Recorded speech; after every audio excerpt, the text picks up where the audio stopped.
살다 보면 정말 모든 게 끝난 것처럼 느껴지는 순간이 있습니다. 감정도, 의지도, 기도할 힘마저 다 떨어져 버린 그런 날들. 누군가에게는 실패로, 또 누군가에게는 상실로, 어떤 이에게는 말할 수 없는 외로움으로 그 순간은 찾아옵니다. 겉보기엔 평온해 보여도 속은 무너지고 있습니다. 하지만 그 자리에서 하나님은 조용히 일하고 계십니다. 우리가 인생의 끝이라 여긴 바로 그 순간이 하나님께는 시작의 자리입니다. 사람의 기준으로는 끝이 너무 분명해 보일 때가 있습니다. 관계가 완전히 끊어졌고, 직장을 잃었고, 건강도 무너졌습니다. 더 이상 붙잡을 것도 기대할 것도 없어 보일 때 우리는 흔히 끝났다고 말합니다. 그러나 하나님은 다르게 말씀하십니다. 그 끝에서 이제 시작이다 라고 하십니다. 인간의 끝은 하나님의 출발선입니다. 하나님의 역사는 언제나 절망 이후에 더욱 선명하게 드러납니다. 성경에는 이 진리를 증명하는 인물들이 너무도 많습니다. 그중 대표적인 인물 중 하나가 요셉입니다. 형들에게 버림받아 노예로 팔렸고 억울한 누명을 쓰고 감옥에까지 갇혔습니다. 누가 보아도 실패의 연속이었습니다. 하지만 그 감옥에서 하나님의 계획은 이미 시작되고 있었습니다. 요셉은 자신의 가장 낮은 자리에서 하나님의 손에 붙들렸고 결국 온 나라의 총리가 되어 하나님의 뜻을 이루었습니다. 창세기 50장 20절에서 말씀하시길 당신들은 나를 해하려 하였으나 하나님은 그것을 선으로 바꾸사 오늘과 같이 많은 백성의 생명을 구원하게 하시려 하셨나이다. 요셉의 고백은 단순한 회상이 아닙니다. 그는 자신의 인생 전체를 통해 하나님이 어떻게 끝을 시작으로 바꾸셨는지를 몸소 증언하고 있습니다. 또한 신약에서도 비슷한 장면을 볼 수 있습니다. 예수님의 제자 베드로는 누구보다도 예수님을 따르겠노라 했지만 위기의 순간에 3번이나 예수님을 부인합니다. 그는 스스로를 용서할 수 없었고 제자의 자격이 없다고 여겨 업으로 돌아갔습니다. 그 순간이 그의 사역의 끝처럼 보였지만 그 자리에 예수님이 찾아오셨습니다. 그리고 물으셨습니다. 네가 나를 사랑하느냐?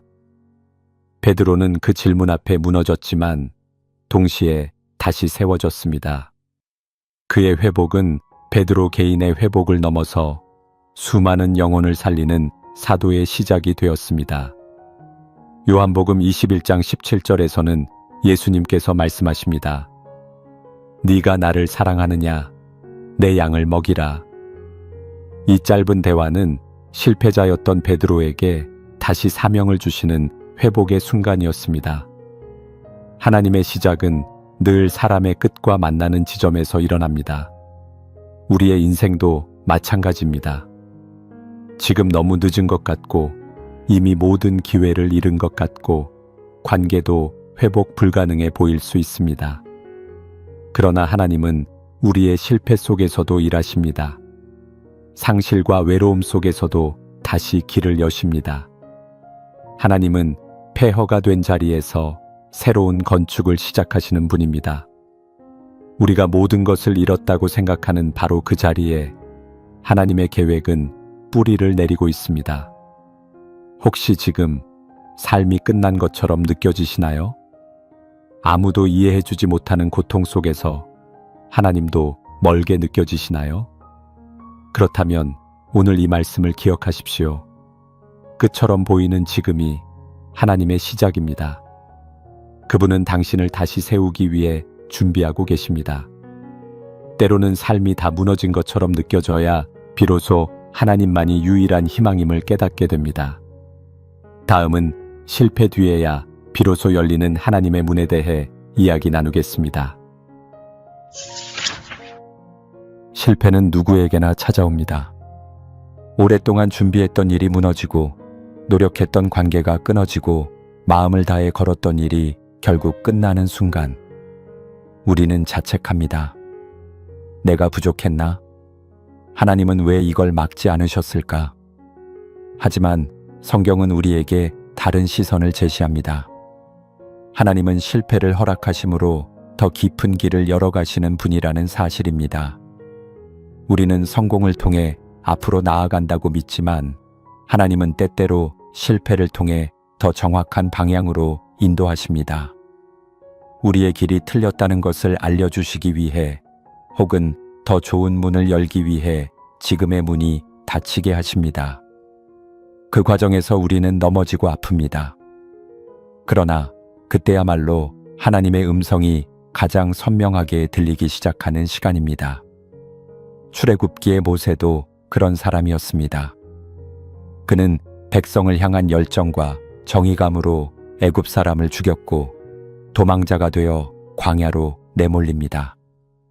아무것도 할 수 없는 상황에서 그는 40년을 보내야 했습니다. 그러나 바로 그 광야에서 하나님은 가장 위대한 사명의 문을 여십니다. 모세가 경험한 실패는 그의 사역을 망친 것이 아니라 준비의 시간이었던 것입니다. 출애굽기 3장 10절에서 하나님은 이렇게 말씀하십니다. 이제 내가 너를 바로에게 보내어 너로 내 백성 이스라엘 자손을 애굽에서 인도하여 내게 하리라. 모세는 실패자의 자리에 있었지만 하나님은 그 자리를 사명의 시작점으로 삼으셨습니다. 그에게 주어진 사명은 단지 한 나라의 해방이 아닌 하나님의 구속 역사를 여는 일입니다. 하나님은 우리의 실패 위에 사명을 세우십니다. 신약의 사도 바울도 마찬가지였습니다. 그는 교회를 핍박하고 세우대반을 죽이는데 앞장섰던 자였습니다. 그 경력은 하나님의 사람이라기보다 교회의 치명적인 위협으로 여겨졌습니다. 그러나 하나님은 그런 바울을 부르셨고 그가 가진 모든 지식과 열정 그리고 과거의 잘못까지도 복음을 위한 도구로 바꾸셨습니다. 그 실패가 없었다면 바울은 복음을 전할 자격조차 없었을지도 모릅니다. 하지만 하나님은 그의 과거를 정죄하지 않으시고 도리어 사용하셨습니다. 디모데전서 1장 15절에서 바울은 고백합니다. 그리스도 예수께서 죄인을 구원하시려고 세상에 임하셨다 하였도다. 죄인 중에 내가 괴순이라. 이 말은 바울의 겸손한 표현이기도 하지만 동시에 그의 실패가 얼마나 깊었는지를 보여줍니다. 그러나 그 깊은 실패의 자리에 하나님의 은혜가 더 깊이 스며들었습니다. 하나님은 그의 과거를 발판 삼아 복음의 통로로 사용하셨습니다. 실패는 하나님의 문이 닫힌 것이 아닙니다. 오히려 새로운 문이 열리기 위한 전환점입니다.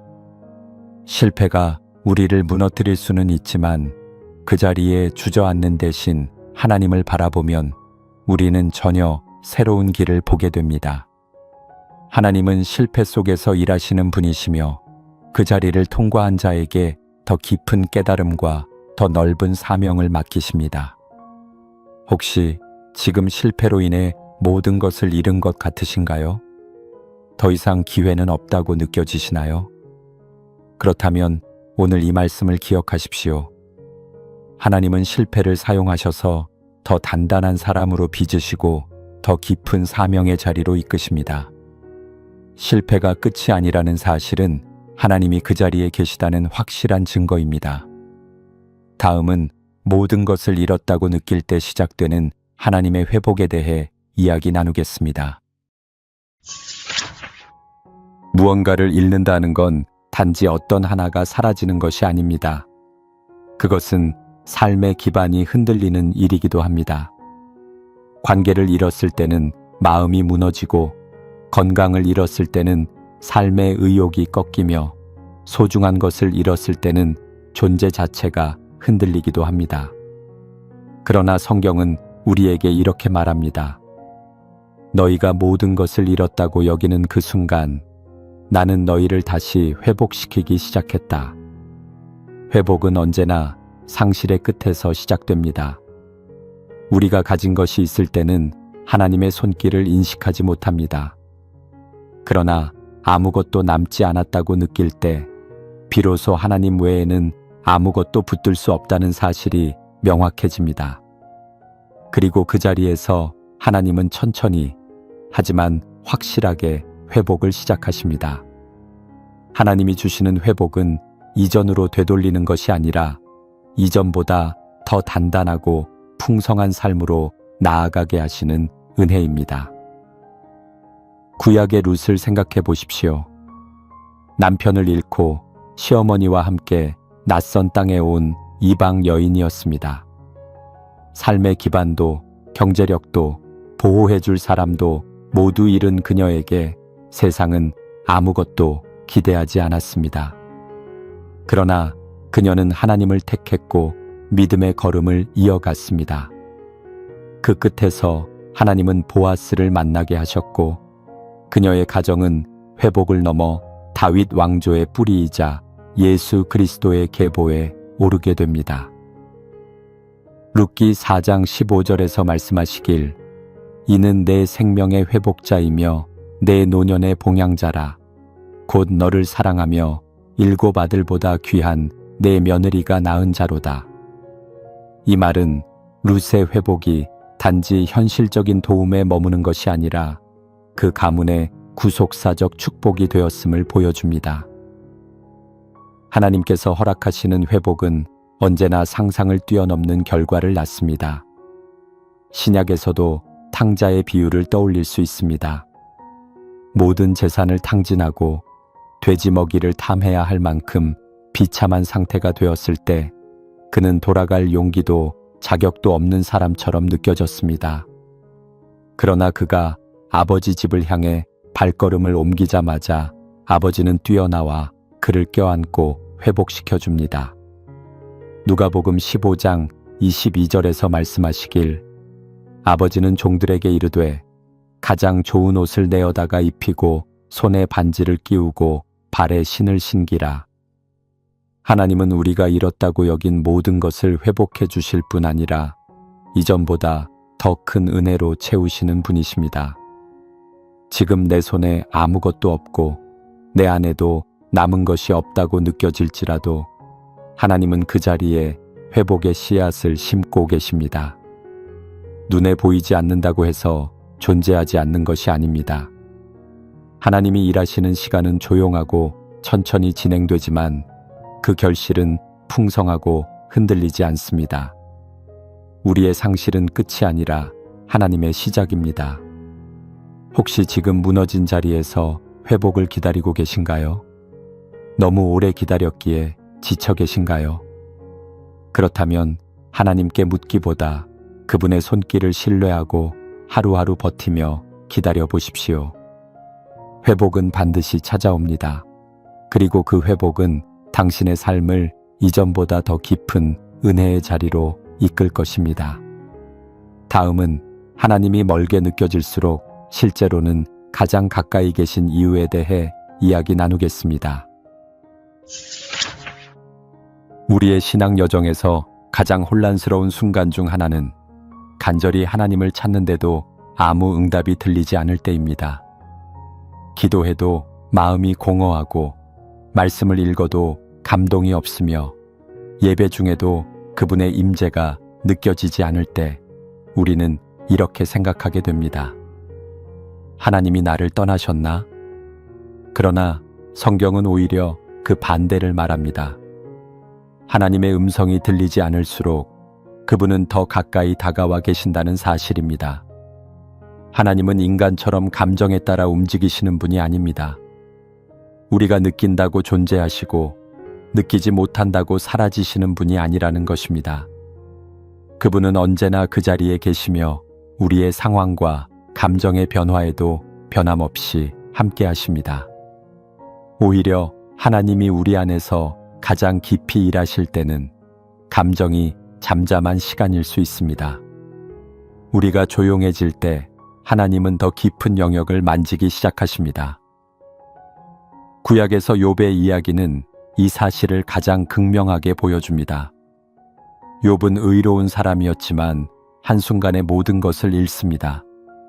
재산도, 자녀도, 건강도 무너졌습니다. 무엇보다 힘들었던 것은 하나님께서 아무 말씀도 하지 않으시는 것이었습니다. 그 침묵이 욥을 가장 고통스럽게 했습니다. 그러나 하나님은 그 침묵 가운데서도 욥의 믿음을 지켜보고 계셨고 결국 직접 찾아오셔서 욥과 깊이 대면하십니다. 욥기 42장 5절에서 욥은 이렇게 고백합니다. 내가 주께 대하여 귀로 듣기만 하였사오나 이제는 눈으로 주를 보옵나이다. 이 말은 침묵을 통과한 사람만이 할 수 있는 고백입니다. 하나님은 침묵 속에서 욥을 외면하신 것이 아니라 오히려 더 깊은 만남의 자리로 인도하셨습니다. 우리가 느끼지 못하는 순간에도 하나님은 조용히 그러나 분명히 함께 하십니다.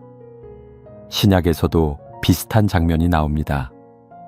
엠마오로 가던 두 제자에게 예수님이 직접 동행하십니다. 그러나 그들은 눈이 가려져 예수님인 줄 알지 못합니다. 실망과 절망 속에 그들은 말합니다. 우리는 이 사람이 이스라엘을 구속할 자라고 바랐노라. 그들의 희망은 무너졌고 믿음은 흔들렸습니다. 그런데 그 절망의 길에 예수님은 동행하고 계셨고 마침내 떡을 떼실 때 그들의 눈이 밝아져 그분이 누구신지 알아보게 됩니다. 누가복음 24장 31절에서 말씀하시길 그들의 눈이 밝아져 그인 줄 알아보더니 예수는 그들에게 보이지 아니하시는지라.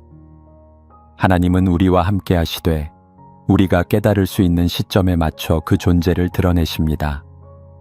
하나님은 감정의 흐름에 따라 계시고 아니 계시는 분이 아니라 언약에 따라 언제나 함께 하시는 분이십니다. 지금 하나님이 너무 멀게 느껴지시나요? 기도를 해도 말씀을 읽어도 위로가 되지 않고 혼자라는 느낌이 가슴 깊이 내려와 있지는 않으신가요? 그렇다면 그 자리가 바로 하나님이 가장 가까이 오신 자리일 수 있습니다. 당신의 감정은 지금 흐릿할지 몰라도 하나님의 존재는 그 어느 때보다 분명하게 당신 곁에 있습니다. 하나님은 멀어진 것이 아니라 우리가 감정을 넘어 믿음으로 그분을 붙들기 원하시는 시기를 지나고 계신 것입니다. 이 시간을 통해 하나님은 더 깊은 신뢰로 우리를 이끌고 계십니다. 그리고 반드시 어느 날 우리의 눈을 열어 하나님이 여기 계셨구나 하는 고백을 하게 하실 것입니다. 다음은 아무 희망도 보이지 않을 때 하나님이 여시는 새로운 길에 대해 이야기 나누겠습니다. 살다 보면 앞이 보이지 않을 때가 있습니다. 기도는 했지만 아무 응답도 없고 현실은 점점 더 어려워지고 주변 상황은 나를 이해해주지 않습니다. 마치 깊은 안개 속에 갇힌 것처럼 어디로 가야 할지, 어떻게 살아야 할지 도무지 알 수 없는 그 순간. 하지만 성경은 그 자리에서 하나님께서 새로운 길을 여신다고 말합니다. 하나님의 길은 언제나 인간의 한계 이후에 열립니다. 출애굽기에 이스라엘 백성을 떠올려 봅니다. 애굽을 빠져나온 그들은 홍해 앞에 마주 서게 됩니다. 앞은 바다, 뒤는 애굽 군대, 좌우로는 피할 곳이 없는 완전한 막다른 골목이었습니다. 사람의 눈으로 볼 때 그것은 죽음의 자리였습니다. 그런데 그 순간 하나님은 그 누구도 상상하지 못한 방법으로 홍해를 가르시고 길을 여십니다. 하나님의 역사는 언제나 우리가 더는 방법이 없다고 느끼는 그때 시작됩니다. 출애굽기 14장 13절에서 모세는 백성에게 이렇게 말합니다. 두려워하지 말고 가만히 서서 여호와께서 오늘 너희를 위하여 행하시는 구원을 보라. 이 말씀은 사람의 길이 끝난 곳에서 하나님의 길이 열린다는 강력한 선언입니다. 하나님은 인간의 지혜와 계산 너머에서 역사하시며 우리가 멈춰선 그 자리에 당신의 길을 여십니다. 우리의 인생도 마찬가지입니다. 진로가 막혔을 때, 사람들과의 관계가 무너졌을 때, 다시 시작할 수 없다고 느껴질 때, 하나님은 전혀 다른 문을 준비해 놓고 계십니다. 우리는 지금까지의 경험 안에서 길을 찾으려 하지만 하나님은 전혀 새로운 방식으로 우리의 삶을 인도하십니다. 그분은 창조주이시며 없는 것을 있는 것처럼 부르시는 분이십니다.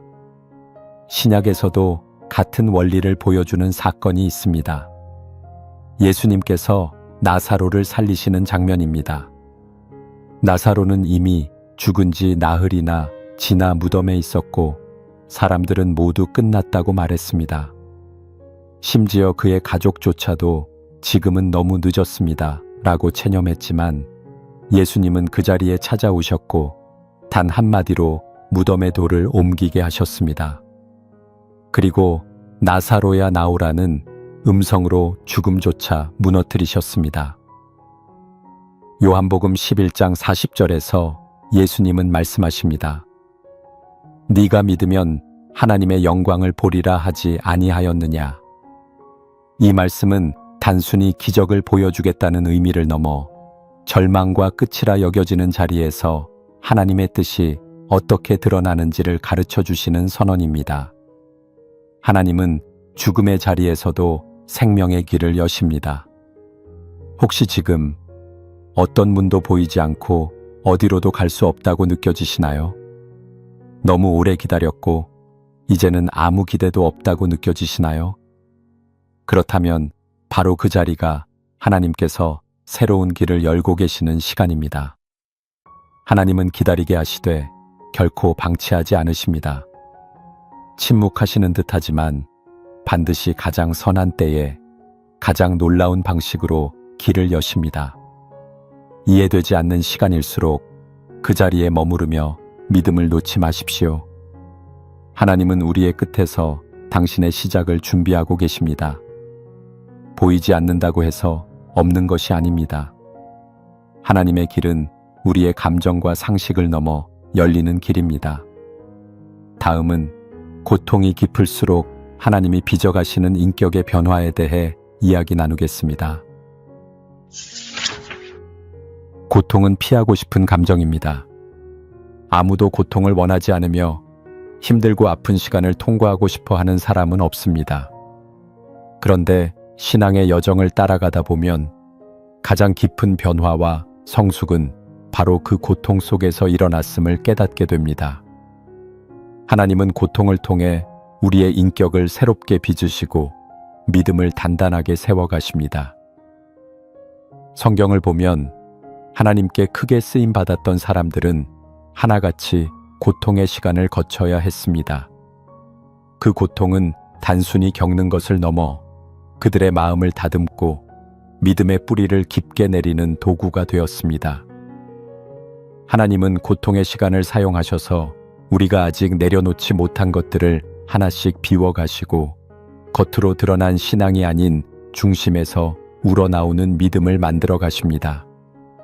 욥은 의인이었지만 말할 수 없는 고통을 겪었습니다. 자녀들을 잃고 재산을 잃고 건강마저 무너졌을 때 그는 철저히 무너졌습니다.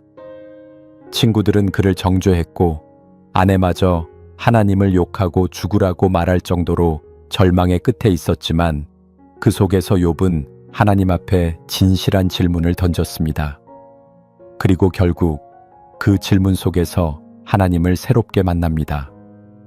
욥기 23장 10절에서 욥은 이렇게 고백합니다. 그러나 내가 가는 길을 그가 아시나니 그가 나를 단련하신 후에는 내가 정금같이 나오리라. 이 고백은 단순한 인내의 표현이 아닙니다. 고통을 통해 하나님이 자신을 어떻게 다듬고 계신지를 받아들인 사람만이 할 수 있는 신앙의 고백입니다. 하나님은 욥의 인생에서 단순한 회복이 아니라 인격 전체의 성장을 이끌어내셨습니다. 신약의 베드로도 같은 길을 걸었습니다. 충성심으로 가득했던 그는 예수님을 3번 부인한 후 철저히 무너졌습니다. 그러나 그 실패와 고통이 그를 교만에서 낮아짐으로 인도했고 결국 수많은 성도들을 섬기는 사도가 되게 만들었습니다. 그가 훗날 성도들에게 쓴 편지 속에는 고통을 통과한 사람만이 줄 수 있는 위로와 지혜가 담겨 있습니다. 베드로전서 5장 10절에서 말씀하셨습니다. 모든 은혜의 하나님 곧 그리스도 안에서 너희를 부르사 자기의 영원한 영광에 들어가게 하시니가 잠깐 고난을 당한 너희를 신이 온전하게 하시며 굳건하게 하시며 강하게 하시며 터를 견고하게 하시리라. 이 말씀은 고난이 절망이 아닌 회복과 성숙으로 가는 길목임을 분명히 말해줍니다. 혹시 지금 겪고 있는 고통이 너무 깊어 숨조차 쉬기 어려우신가요? 매일의 시간이 버겁고 스스로가 작게 느껴지시나요? 그렇다면 하나님께서 당신 안에 깊은 인격의 변화를 시작하셨다는 뜻일 수 있습니다. 하나님은 아프게 하시기 위해 고통을 주시는 분이 아니라 더 깊고 단단한 사람으로 빚어가시기 위해 그 시간을 사용하시는 분이십니다. 신앙은 지식이 아니라 인격입니다. 하나님은 당신을 통해 일하시기 전에 먼저 당신 자체를 만지시길 원하십니다. 그리고 그 만지심은 대부분 고통이라는 과정을 통해 시작됩니다. 눈물로 무너지는 자리에 하나님은 찾아오시고 그 무너진 마음 위에 진짜 믿음을 세우십니다. 다음은 상실 속에서도 놓지 말아야 할 하나님의 약속에 대해 이야기 나누겠습니다. 상실은 인생의 중심을 흔들어 놓습니다. 소중한 사람을 잃고 오랜 시간 쌓아온 무언가가 무너지고 믿었던 관계에서 배신을 경험할 때 우리는 마음 깊은 곳에서부터 무너져 내립니다. 눈에 보이는 것은 다 사라졌고 손에 잡히는 것도 없고 남은 건 텅 빈 마음뿐일 때 신앙마저 흔들리는 순간이 찾아옵니다. 하지만 바로 그 순간 우리가 반드시 붙들어야 할 것이 있습니다. 하나님께서 우리에게 주신 약속입니다. 하나님은 상실이 찾아올 것을 모르셨던 분이 아닙니다. 오히려 그것이 찾아올 것을 아시고 미리 약속을 주셨습니다. 그리고 그 약속은 상황이나 감정에 따라 흔들리는 것이 아니라 하나님의 성품과 진실함에 기초한 것입니다. 그래서 우리는 상실의 시간에 감정을 붙들 것이 아니라 말씀 속에 기록된 하나님의 언약을 붙잡아야 합니다. 이스라엘 백성도 상실을 경험했습니다. 예루살렘이 무너지고 성전이 파괴되고 바벨론 포로로 끌려갔을 때 그들은 정체성을 잃고 모든 것을 상실한 것처럼 느꼈습니다. 그러나 그때 하나님은 예레미야 선지자를 통해 말씀하셨습니다. 예레미야 29장 11절에서 말씀하셨습니다. 여호와의 말씀이니라. 너희를 향한 나의 생각은 내가 안하니 평안이요 재앙이 아니니라. 너희에게 미래와 희망을 주는 것이니라. 이 말씀은 무너진 자리에서 다시 시작할 수 있는 약속의 말씀이었습니다. 하나님은 회복을 미루시는 분이 아니라 반드시 계획 속에서 그것을 완성해 가시는 분이십니다. 또한 신약에서도 예수님은 제자들에게 고난과 상실이 찾아올 것을 미리 말씀하셨습니다. 요한복음 16장 33절에서 말씀하시길 세상에서는 너희가 환난을 당하나 담대하라. 내가 세상을 이기었노라. 이 약속은 단순한 위로가 아닙니다. 이미 승리하신 분께서 보장하신 확실한 약속입니다. 우리가 겪는 상실은 일시적이지만 하나님의 약속은 영원합니다. 하나님은 당신이 무엇을 잃었는지 알고 계십니다. 그리고 그 잃은 것의 자리를 어떻게 회복시킬지를 준비하고 계십니다. 중요한 것은 그 회복이 우리의 생각처럼 빠르거나 눈에 띄지 않을 수 있다는 것입니다. 그렇기 때문에 우리는 그분의 약속을 믿고 기다려야 합니다. 하나님은 반드시 약속하신 것을 이루시는 분이며 그분의 말씀이 땅에 떨어지는 법은 없습니다. 혹시 지금 상실의 고통으로 인해 하나님의 사랑까지 의심되고 계신가요? 기도는 하고 있지만 마음은 여전히 공허하고 약속은 들리지만 현실은 정반대처럼 느껴지시나요? 그렇다면 지금이야말로 약속을 믿음으로 붙들어야 할 시간입니다.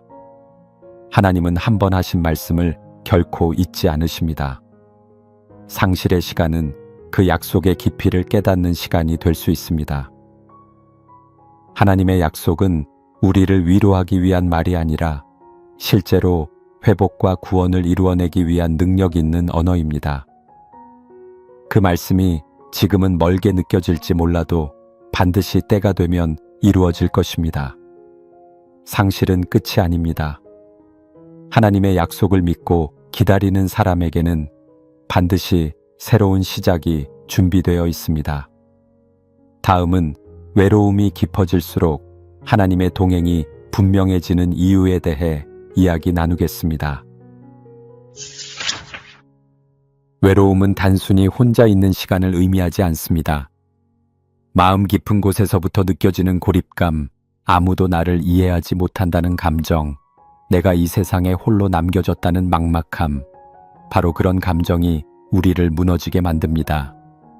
그러나 외로움이 깊어질수록 우리는 의지할 대상을 찾게 되고 그 자리에서 하나님은 조용히 말씀하십니다. 나는 너와 함께 있다. 하나님은 외로움이라는 공간을 통해 당신의 동행하심을 더 분명하게 보여주십니다. 우리는 보통 하나님이 축복 가운데 계신다고 생각합니다. 일이 잘 풀릴 때, 사람들과 관계가 좋을 때, 마음이 평안할 때 하나님이 가까이 계신 것처럼 느낍니다. 그러나 성경은 그 반대의 순간에도 하나님이 더 가까이 다가오신다고 말씀합니다. 마음이 상하고 영혼이 지친 그때 하나님은 결코 우리를 외면하지 않으십니다. 시편 34편 18절에서 말씀하시길 여호와는 마음이 상한 자에게 가까이 하시고 충심으로 통회하는 자를 구원하시는도다. 이 말씀은 단순한 위로가 아닙니다. 외로움의 깊은 골짜기에 하나님이 친히 찾아오신다는 약속입니다. 우리가 누구에게도 꺼내지 못할 고민과 슬픔을 안고 있을 때 하나님은 그 마음의 무게를 다 아시고 가장 조용한 방식으로 함께 하십니다. 성경 속 엘리야 선지자도 깊은 외로움을 경험했습니다. 갈멜산에서 하나님의 능력을 경험한 직후 이세벨의 위협 앞에 도망치며 광야에서 이제는 내 생명을 거두어 주소서라고 외칩니다. 그는 선지자로서의 사명도 사람들과의 관계도 다 잃었다고 느꼈습니다. 하지만 그 순간 하나님은 천둥이나 불이 아닌 세미한 음성으로 엘리야를 찾아오십니다. 그 세미한 음성은 하나님이 여전히 그의 곁에 계신다는 증거였습니다. 열왕기상 19장 12절에서 말씀하셨습니다. 불 후에 세미한 소리가 있는지라.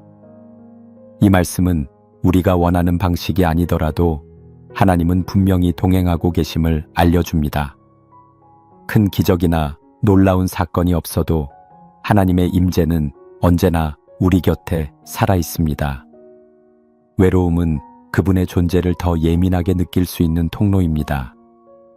혹시 지금 외로움으로 인해 하나님도 멀게 느껴지시나요? 기도해도 답이 없고 누구에게도 진심을 털어놓을 수 없는 상황에 계신가요? 그렇다면 지금 이 순간이야말로 하나님의 동행하심을 가장 진하게 경험할 수 있는 시간입니다. 하나님은 외로움을 무의미한 고통으로 두지 않으십니다. 그 시간 속에서 당신의 존재를 깊이 새기도록 하십니다.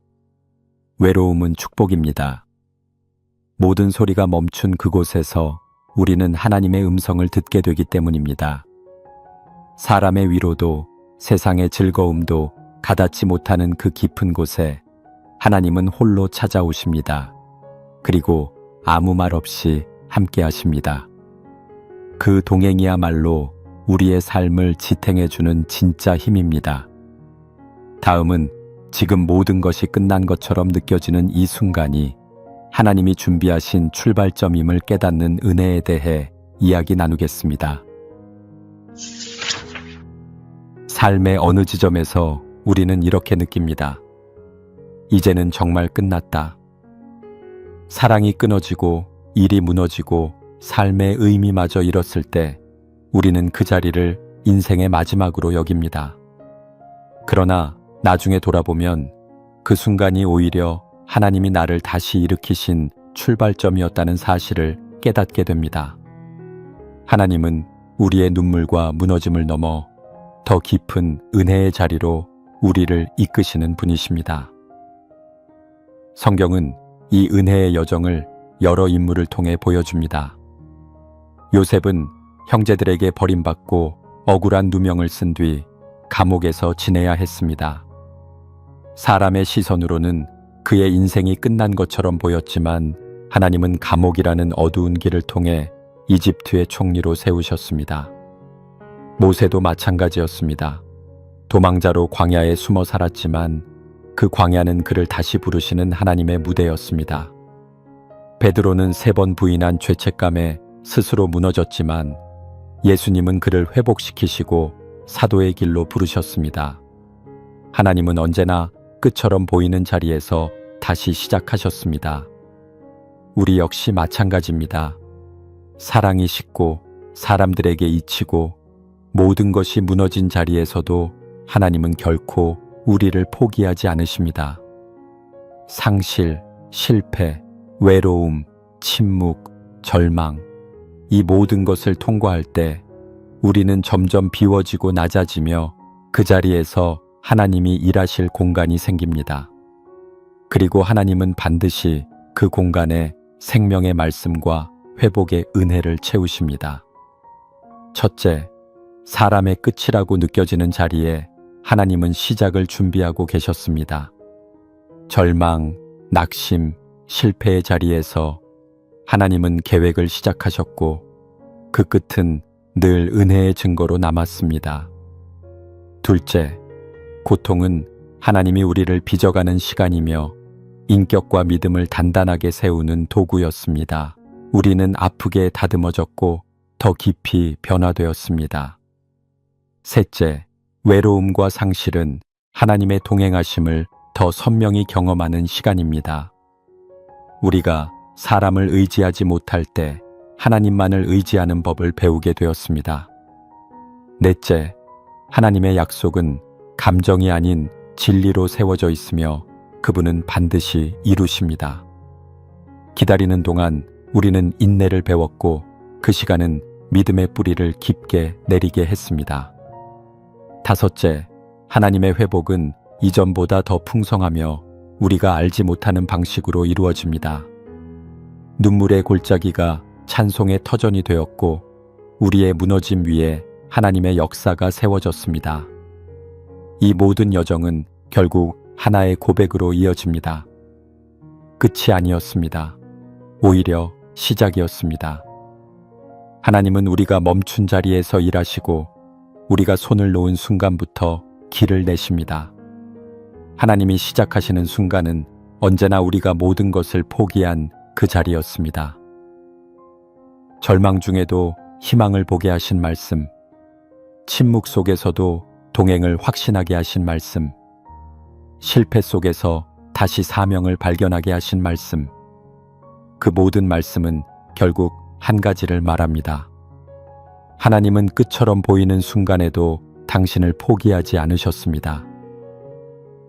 여러분도 지금 무너진 자리에서 다시 시작하길 원하신다면, 그리고 고통 속에서도 하나님이 함께 하신다는 이 말씀에 공감하신다면 아래 댓글란에 아멘이라고 남겨주세요. 하나님의 회복이 여러분에게 풍성히 임하길 바랍니다.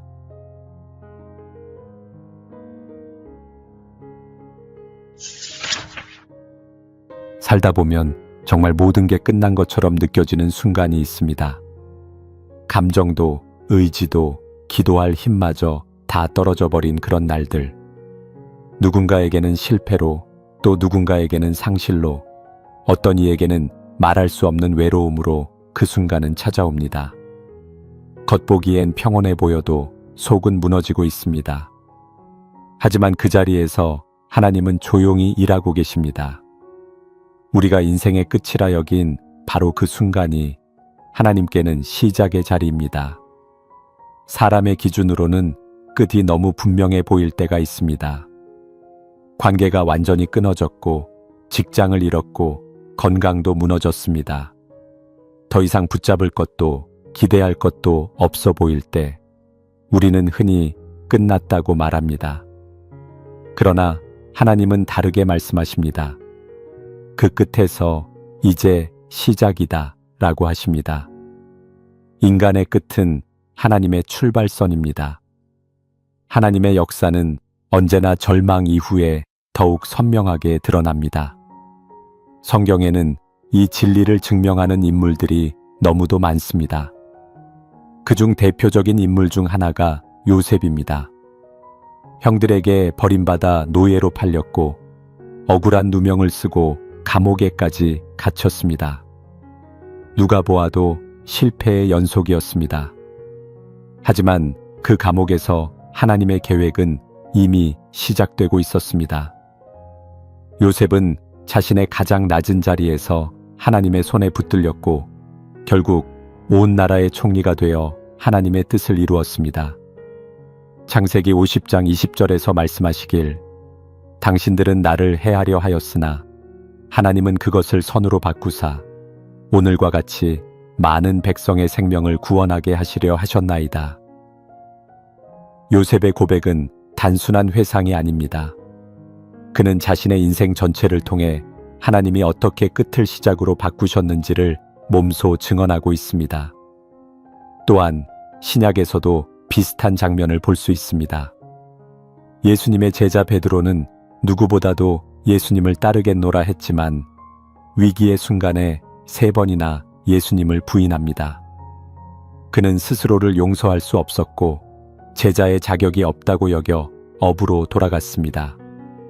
그 순간이 그의 사역의 끝처럼 보였지만 그 자리에 예수님이 찾아오셨습니다. 그리고 물으셨습니다. 네가 나를 사랑하느냐? 베드로는 그 질문 앞에 무너졌지만 동시에 다시 세워졌습니다. 그의 회복은 베드로 개인의 회복을 넘어서 수많은 영혼을 살리는 사도의 시작이 되었습니다. 요한복음 21장 17절에서는 예수님께서 말씀하십니다. 네가 나를 사랑하느냐? 내 양을 먹이라. 이 짧은 대화는 실패자였던 베드로에게 다시 사명을 주시는 회복의 순간이었습니다. 하나님의 시작은 늘 사람의 끝과 만나는 지점에서 일어납니다. 우리의 인생도 마찬가지입니다. 지금 너무 늦은 것 같고 이미 모든 기회를 잃은 것 같고 관계도 회복 불가능해 보일 수 있습니다. 그러나 하나님은 우리의 실패 속에서도 일하십니다. 상실과 외로움 속에서도 다시 길을 여십니다. 하나님은 폐허가 된 자리에서 새로운 건축을 시작하시는 분입니다.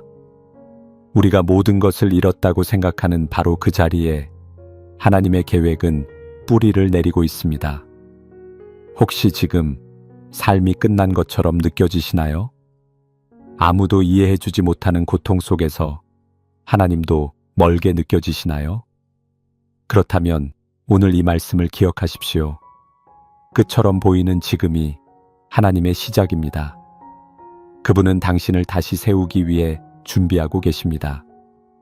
때로는 삶이 다 무너진 것처럼 느껴져야 비로소 하나님만이 유일한 희망임을 깨닫게 됩니다. 다음은 실패 뒤에야 비로소 열리는 하나님의 문에 대해 이야기 나누겠습니다. 실패는 누구에게나 찾아옵니다. 오랫동안 준비했던 일이 무너지고 노력했던 관계가 끊어지고 마음을 다해 걸었던 일이 결국 끝나는 순간 우리는 자책합니다. 내가 부족했나? 하나님은 왜 이걸 막지 않으셨을까? 하지만 성경은 우리에게 다른 시선을 제시합니다. 하나님은 실패를 허락하심으로 더 깊은 길을 열어가시는 분이라는 사실입니다.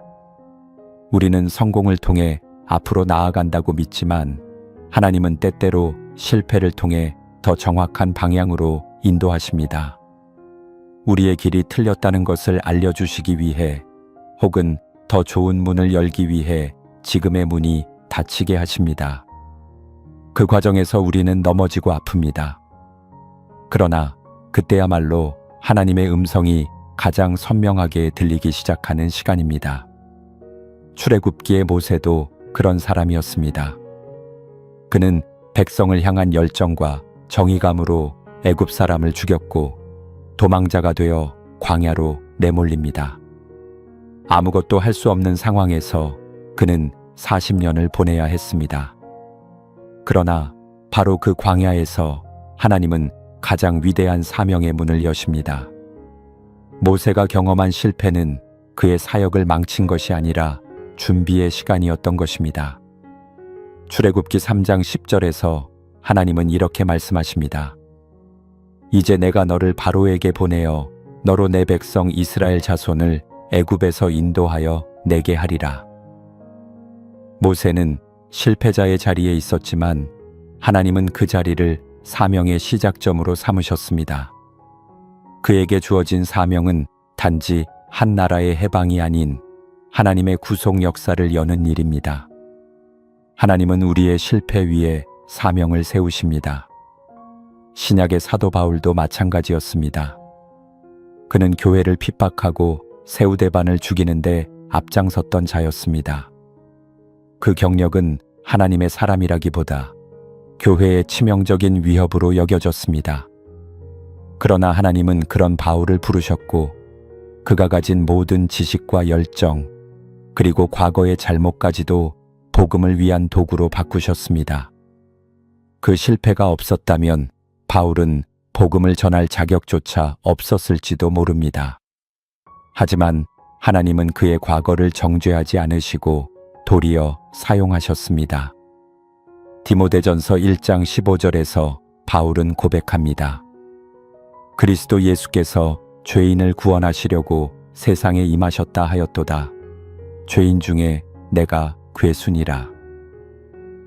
이 말은 바울의 겸손한 표현이기도 하지만 동시에 그의 실패가 얼마나 깊었는지를 보여줍니다. 그러나 그 깊은 실패의 자리에 하나님의 은혜가 더 깊이 스며들었습니다. 하나님은 그의 과거를 발판 삼아 복음의 통로로 사용하셨습니다.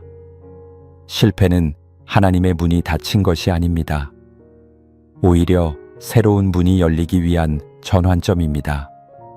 실패가 우리를 무너뜨릴 수는 있지만 그 자리에 주저앉는 대신 하나님을 바라보면 우리는 전혀 새로운 길을 보게 됩니다. 하나님은 실패 속에서 일하시는 분이시며 그 자리를 통과한 자에게 더 깊은 깨달음과 더 넓은 사명을 맡기십니다. 혹시 지금 실패로 인해 모든 것을 잃은 것 같으신가요? 더 이상 기회는 없다고 느껴지시나요? 그렇다면 오늘 이 말씀을 기억하십시오. 하나님은 실패를 사용하셔서 더 단단한 사람으로 빚으시고 더 깊은 사명의 자리로 이끄십니다. 실패가 끝이 아니라는 사실은 하나님이 그 자리에 계시다는 확실한 증거입니다. 다음은 모든 것을 잃었다고 느낄 때 시작되는 하나님의 회복에 대해 이야기 나누겠습니다.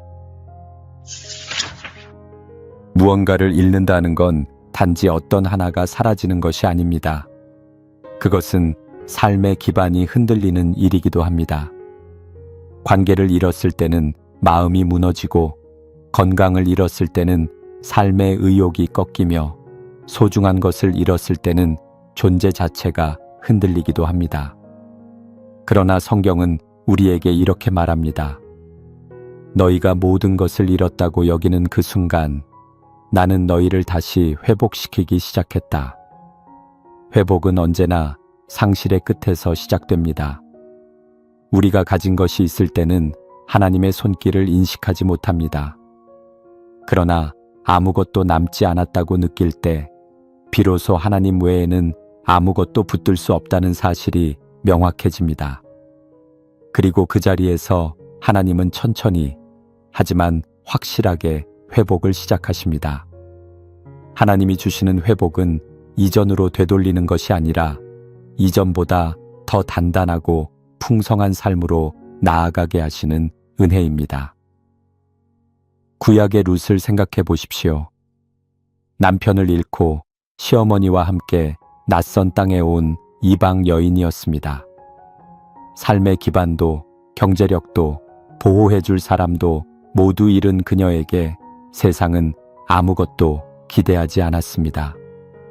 그러나 그녀는 하나님을 택했고 믿음의 걸음을 이어갔습니다. 그 끝에서 하나님은 보아스를 만나게 하셨고 그녀의 가정은 회복을 넘어 다윗 왕조의 뿌리이자 예수 그리스도의 계보에 오르게 됩니다. 룻기 4장 15절에서 말씀하시길 이는 내 생명의 회복자이며 내 노년의 봉양자라 곧 너를 사랑하며 일곱 아들보다 귀한 내 며느리가 낳은 자로다. 이 말은 룻의 회복이 단지 현실적인 도움에 머무는 것이 아니라 그 가문의 구속사적 축복이 되었음을 보여줍니다.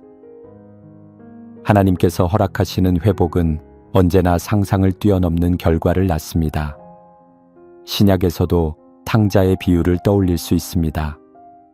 모든 재산을 탕진하고 돼지 먹이를 탐해야 할 만큼 비참한 상태가 되었을 때 그는 돌아갈 용기도 자격도 없는 사람처럼 느껴졌습니다. 그러나 그가 아버지 집을 향해 발걸음을 옮기자마자 아버지는 뛰어나와 그를 껴안고 회복시켜 줍니다. 누가복음 15장 22절에서 말씀하시길 아버지는 종들에게 이르되 가장 좋은 옷을 내어다가 입히고 손에 반지를 끼우고 발에 신을 신기라. 하나님은 우리가 잃었다고 여긴 모든 것을 회복해 주실 뿐 아니라 이전보다 더 큰 은혜로 채우시는 분이십니다. 지금 내 손에 아무것도 없고 내 안에도 남은 것이 없다고 느껴질지라도 하나님은 그 자리에 회복의 씨앗을 심고 계십니다. 눈에 보이지 않는다고 해서 존재하지 않는 것이 아닙니다. 하나님이 일하시는 시간은 조용하고 천천히 진행되지만 그 결실은 풍성하고 흔들리지 않습니다. 우리의 상실은 끝이 아니라 하나님의 시작입니다. 혹시 지금 무너진 자리에서 회복을 기다리고 계신가요? 너무 오래 기다렸기에 지쳐 계신가요?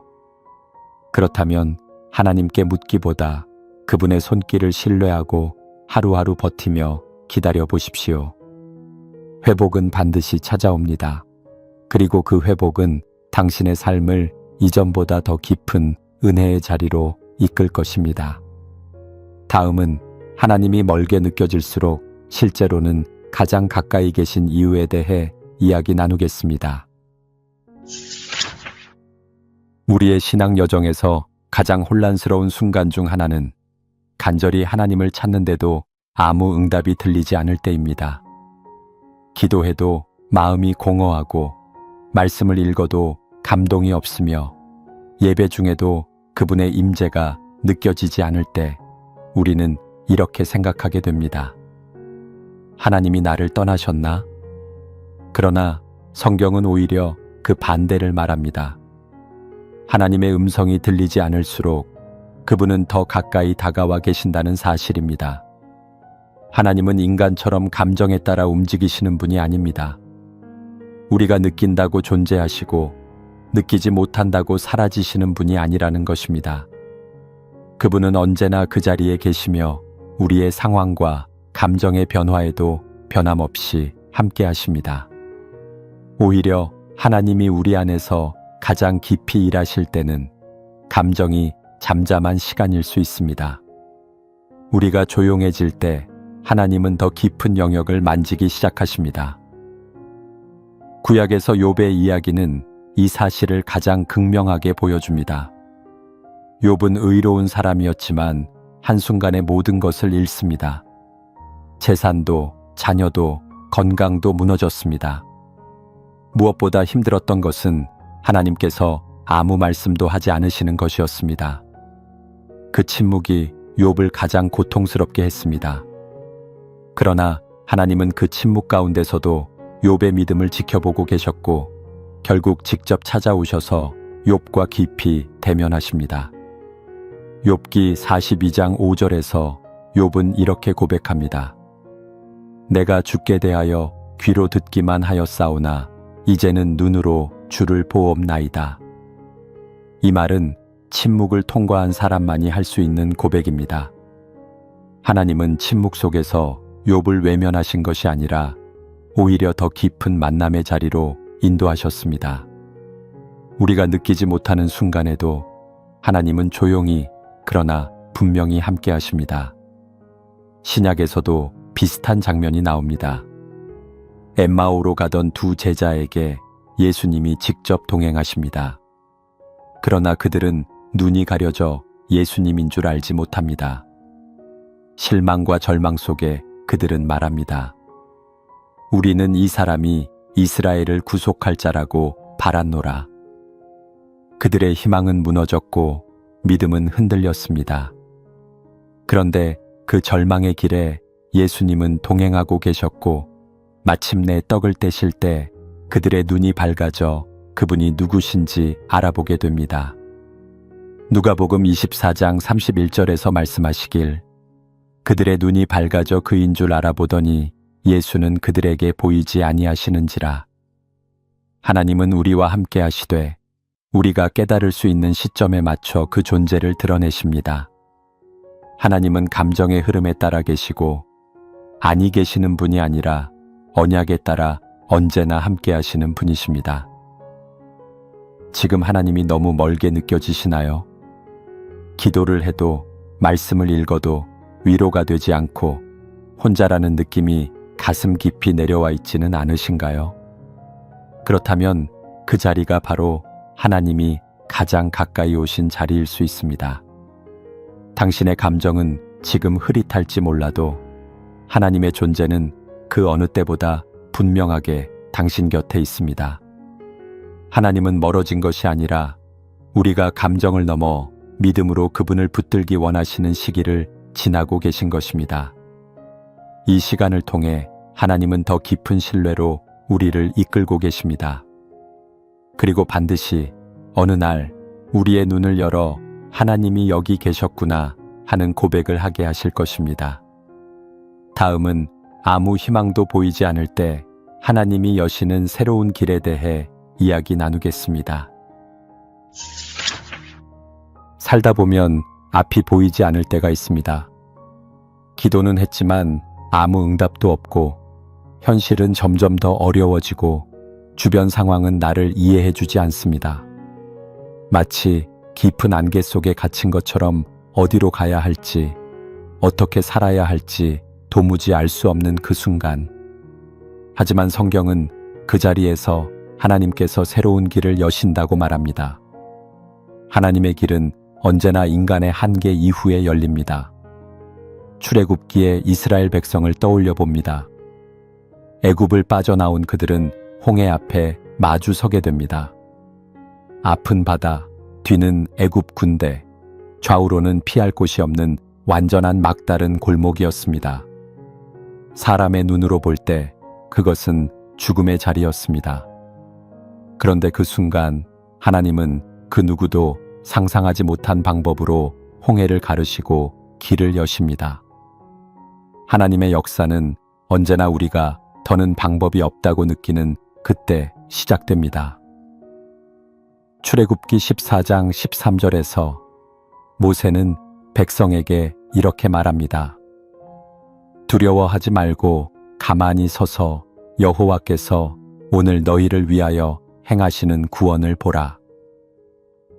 이 말씀은 사람의 길이 끝난 곳에서 하나님의 길이 열린다는 강력한 선언입니다. 하나님은 인간의 지혜와 계산 너머에서 역사하시며 우리가 멈춰선 그 자리에 당신의 길을 여십니다. 우리의 인생도 마찬가지입니다. 진로가 막혔을 때, 사람들과의 관계가 무너졌을 때, 다시 시작할 수 없다고 느껴질 때, 하나님은 전혀 다른 문을 준비해 놓고 계십니다. 우리는 지금까지의 경험 안에서 길을 찾으려 하지만 하나님은 전혀 새로운 방식으로 우리의 삶을 인도하십니다. 그분은 창조주이시며 없는 것을 있는 것처럼 부르시는 분이십니다. 신약에서도 같은 원리를 보여주는 사건이 있습니다. 예수님께서 나사로를 살리시는 장면입니다. 나사로는 이미 죽은 지 나흘이나 지나 무덤에 있었고 사람들은 모두 끝났다고 말했습니다. 심지어 그의 가족조차도 지금은 너무 늦었습니다 라고 체념했지만 예수님은 그 자리에 찾아오셨고 단 한마디로 무덤의 돌을 옮기게 하셨습니다. 그리고 나사로야 나오라는 음성으로 죽음조차 무너뜨리셨습니다. 요한복음 11장 40절에서 예수님은 말씀하십니다. 네가 믿으면 하나님의 영광을 보리라 하지 아니하였느냐. 이 말씀은 단순히 기적을 보여주겠다는 의미를 넘어 절망과 끝이라 여겨지는 자리에서 하나님의 뜻이 어떻게 드러나는지를 가르쳐 주시는 선언입니다. 하나님은 죽음의 자리에서도 생명의 길을 여십니다. 혹시 지금 어떤 문도 보이지 않고 어디로도 갈 수 없다고 느껴지시나요? 너무 오래 기다렸고 이제는 아무 기대도 없다고 느껴지시나요? 그렇다면 바로 그 자리가 하나님께서 새로운 길을 열고 계시는 시간입니다. 하나님은 기다리게 하시되 결코 방치하지 않으십니다. 침묵하시는 듯하지만 반드시 가장 선한 때에 가장 놀라운 방식으로 길을 여십니다. 이해되지 않는 시간일수록 그 자리에 머무르며 믿음을 놓지 마십시오. 하나님은 우리의 끝에서 당신의 시작을 준비하고 계십니다. 보이지 않는다고 해서 없는 것이 아닙니다. 하나님의 길은 우리의 감정과 상식을 넘어 열리는 길입니다. 다음은 고통이 깊을수록 하나님이 빚어가시는 인격의 변화에 대해 이야기 나누겠습니다. 고통은 피하고 싶은 감정입니다. 아무도 고통을 원하지 않으며 힘들고 아픈 시간을 통과하고 싶어 하는 사람은 없습니다. 그런데 신앙의 여정을 따라가다 보면 가장 깊은 변화와 성숙은 바로 그 고통 속에서 일어났음을 깨닫게 됩니다. 하나님은 고통을 통해 우리의 인격을 새롭게 빚으시고 믿음을 단단하게 세워가십니다. 성경을 보면 하나님께 크게 쓰임받았던 사람들은 하나같이 고통의 시간을 거쳐야 했습니다. 그 고통은 단순히 겪는 것을 넘어 그들의 마음을 다듬고 믿음의 뿌리를 깊게 내리는 도구가 되었습니다. 하나님은 고통의 시간을 사용하셔서 우리가 아직 내려놓지 못한 것들을 하나씩 비워가시고 겉으로 드러난 신앙이 아닌 중심에서 우러나오는 믿음을 만들어 가십니다. 욥은 의인이었지만 말할 수 없는 고통을 겪었습니다. 자녀들을 잃고 재산을 잃고 건강마저 무너졌을 때 그는 철저히 무너졌습니다. 친구들은 그를 정죄했고 아내마저 하나님을 욕하고 죽으라고 말할 정도로 절망의 끝에 있었지만 그 속에서 욥은 하나님 앞에 진실한 질문을 던졌습니다. 그리고 결국 그 질문 속에서 하나님을 새롭게 만납니다. 욥기 23장 10절에서 욥은 이렇게 고백합니다. 그러나 내가 가는 길을 그가 아시나니 그가 나를 단련하신 후에는 내가 정금같이 나오리라. 이 고백은 단순한 인내의 표현이 아닙니다. 고통을 통해 하나님이 자신을 어떻게 다듬고 계신지를 받아들인 사람만이 할 수 있는 신앙의 고백입니다. 하나님은 욥의 인생에서 단순한 회복이 아니라 인격 전체의 성장을 이끌어내셨습니다. 신약의 베드로도 같은 길을 걸었습니다. 충성심으로 가득했던 그는 예수님을 3번 부인한 후 철저히 무너졌습니다. 그러나 그 실패와 고통이 그를 교만에서 낮아짐으로 인도했고 결국 수많은 성도들을 섬기는 사도가 되게 만들었습니다.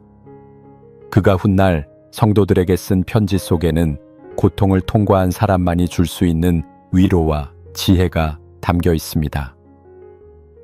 베드로전서 5장 10절에서 말씀하셨습니다.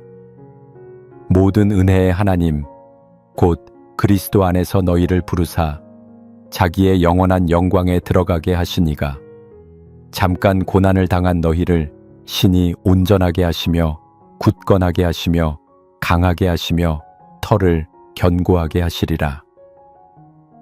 이 말씀은 고난이 절망이 아닌 회복과 성숙으로 가는 길목임을 분명히 말해줍니다. 혹시 지금 겪고 있는 고통이 너무 깊어 숨조차 쉬기 어려우신가요? 매일의 시간이 버겁고 스스로가 작게 느껴지시나요? 그렇다면 하나님께서 당신 안에 깊은 인격의 변화를 시작하셨다는 뜻일 수 있습니다. 하나님은 아프게 하시기 위해 고통을 주시는 분이 아니라 더 깊고 단단한 사람으로 빚어가시기 위해 그 시간을 사용하시는 분이십니다. 신앙은 지식이 아니라 인격입니다. 하나님은 당신을 통해 일하시기 전에 먼저 당신 자체를 만지시길 원하십니다. 그리고 그 만지심은 대부분 고통이라는 과정을 통해 시작됩니다. 눈물로 무너지는 자리에 하나님은 찾아오시고 그 무너진 마음 위에 진짜 믿음을 세우십니다. 다음은 상실 속에서도 놓지 말아야 할 하나님의 약속에 대해 이야기 나누겠습니다. 상실은 인생의 중심을 흔들어 놓습니다. 소중한 사람을 잃고 오랜 시간 쌓아온 무언가가 무너지고 믿었던 관계에서 배신을 경험할 때 우리는 마음 깊은 곳에서부터 무너져 내립니다. 눈에 보이는 것은 다 사라졌고 손에 잡히는 것도 없고 남은 건 텅 빈 마음뿐일 때 신앙마저 흔들리는 순간이 찾아옵니다. 하지만 바로 그 순간 우리가 반드시 붙들어야 할 것이 있습니다. 하나님께서 우리에게 주신 약속입니다. 하나님은 상실이 찾아올 것을 모르셨던 분이 아닙니다. 오히려 그것이 찾아올 것을 아시고 미리 약속을 주셨습니다. 그리고 그 약속은 상황이나 감정에 따라 흔들리는 것이 아니라 하나님의 성품과 진실함에 기초한 것입니다. 그래서 우리는 상실의 시간에 감정을 붙들 것이 아니라 말씀 속에 기록된 하나님의 언약을 붙잡아야 합니다. 이스라엘 백성도 상실을 경험했습니다.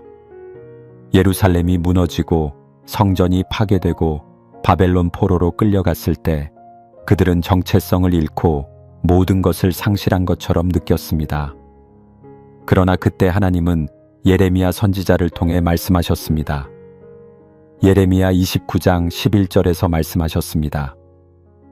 여호와의 말씀이니라. 너희를 향한 나의 생각은 내가 안하니 평안이요 재앙이 아니니라. 너희에게 미래와 희망을 주는 것이니라. 이 말씀은 무너진 자리에서 다시 시작할 수 있는 약속의 말씀이었습니다. 하나님은 회복을 미루시는 분이 아니라 반드시 계획 속에서 그것을 완성해 가시는 분이십니다. 또한 신약에서도 예수님은 제자들에게 고난과 상실이 찾아올 것을 미리 말씀하셨습니다.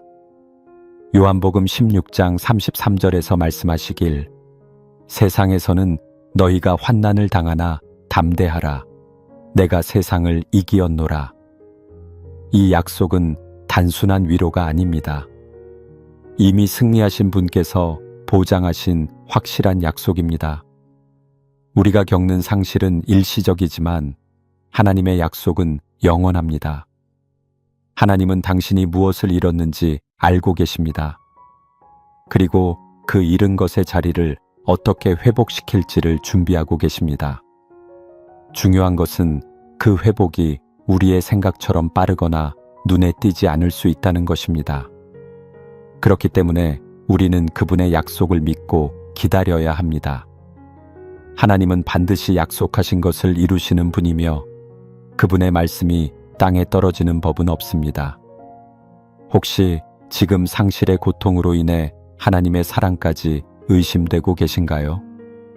기도는 하고 있지만 마음은 여전히 공허하고 약속은 들리지만 현실은 정반대처럼 느껴지시나요? 그렇다면 지금이야말로 약속을 믿음으로 붙들어야 할 시간입니다. 하나님은 한 번 하신 말씀을 결코 잊지 않으십니다. 상실의 시간은 그 약속의 깊이를 깨닫는 시간이 될 수 있습니다.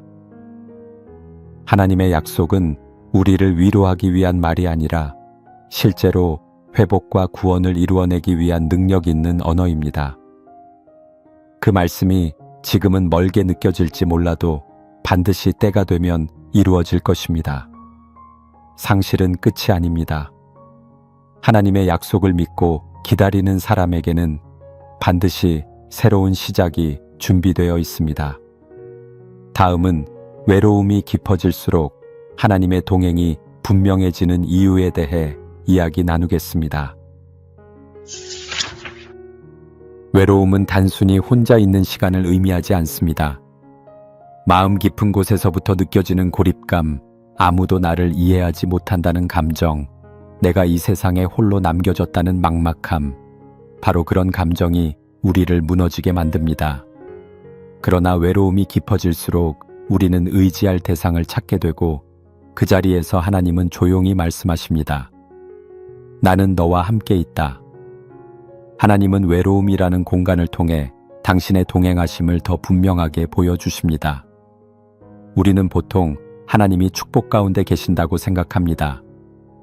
일이 잘 풀릴 때, 사람들과 관계가 좋을 때, 마음이 평안할 때 하나님이 가까이 계신 것처럼 느낍니다. 그러나 성경은 그 반대의 순간에도 하나님이 더 가까이 다가오신다고 말씀합니다. 마음이 상하고 영혼이 지친 그때 하나님은 결코 우리를 외면하지 않으십니다. 시편 34편 18절에서 말씀하시길 여호와는 마음이 상한 자에게 가까이 하시고 충심으로 통회하는 자를 구원하시는도다. 이 말씀은 단순한 위로가 아닙니다. 외로움의 깊은 골짜기에 하나님이 친히 찾아오신다는 약속입니다. 우리가 누구에게도 꺼내지 못할 고민과 슬픔을 안고 있을 때 하나님은 그 마음의 무게를 다 아시고 가장 조용한 방식으로 함께 하십니다. 성경 속 엘리야 선지자도 깊은 외로움을 경험했습니다.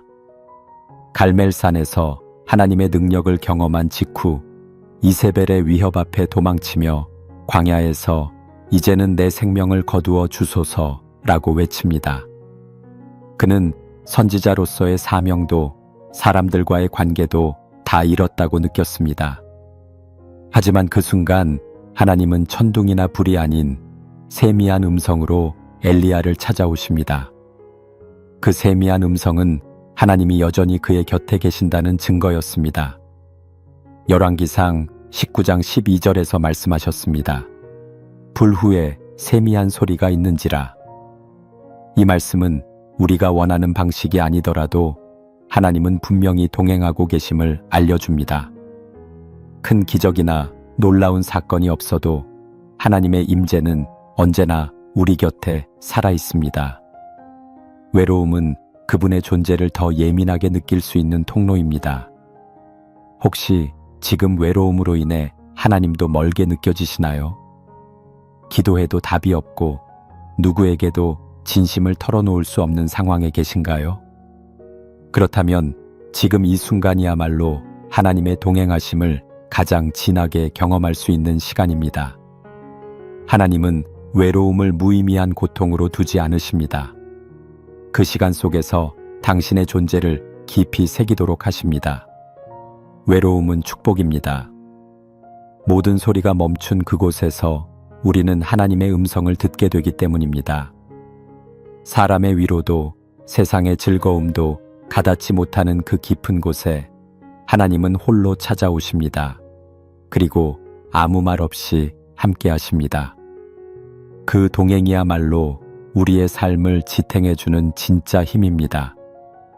다음은 지금 모든 것이 끝난 것처럼 느껴지는 이 순간이 하나님이 준비하신 출발점임을 깨닫는 은혜에 대해 이야기 나누겠습니다. 삶의 어느 지점에서 우리는 이렇게 느낍니다. 이제는 정말 끝났다.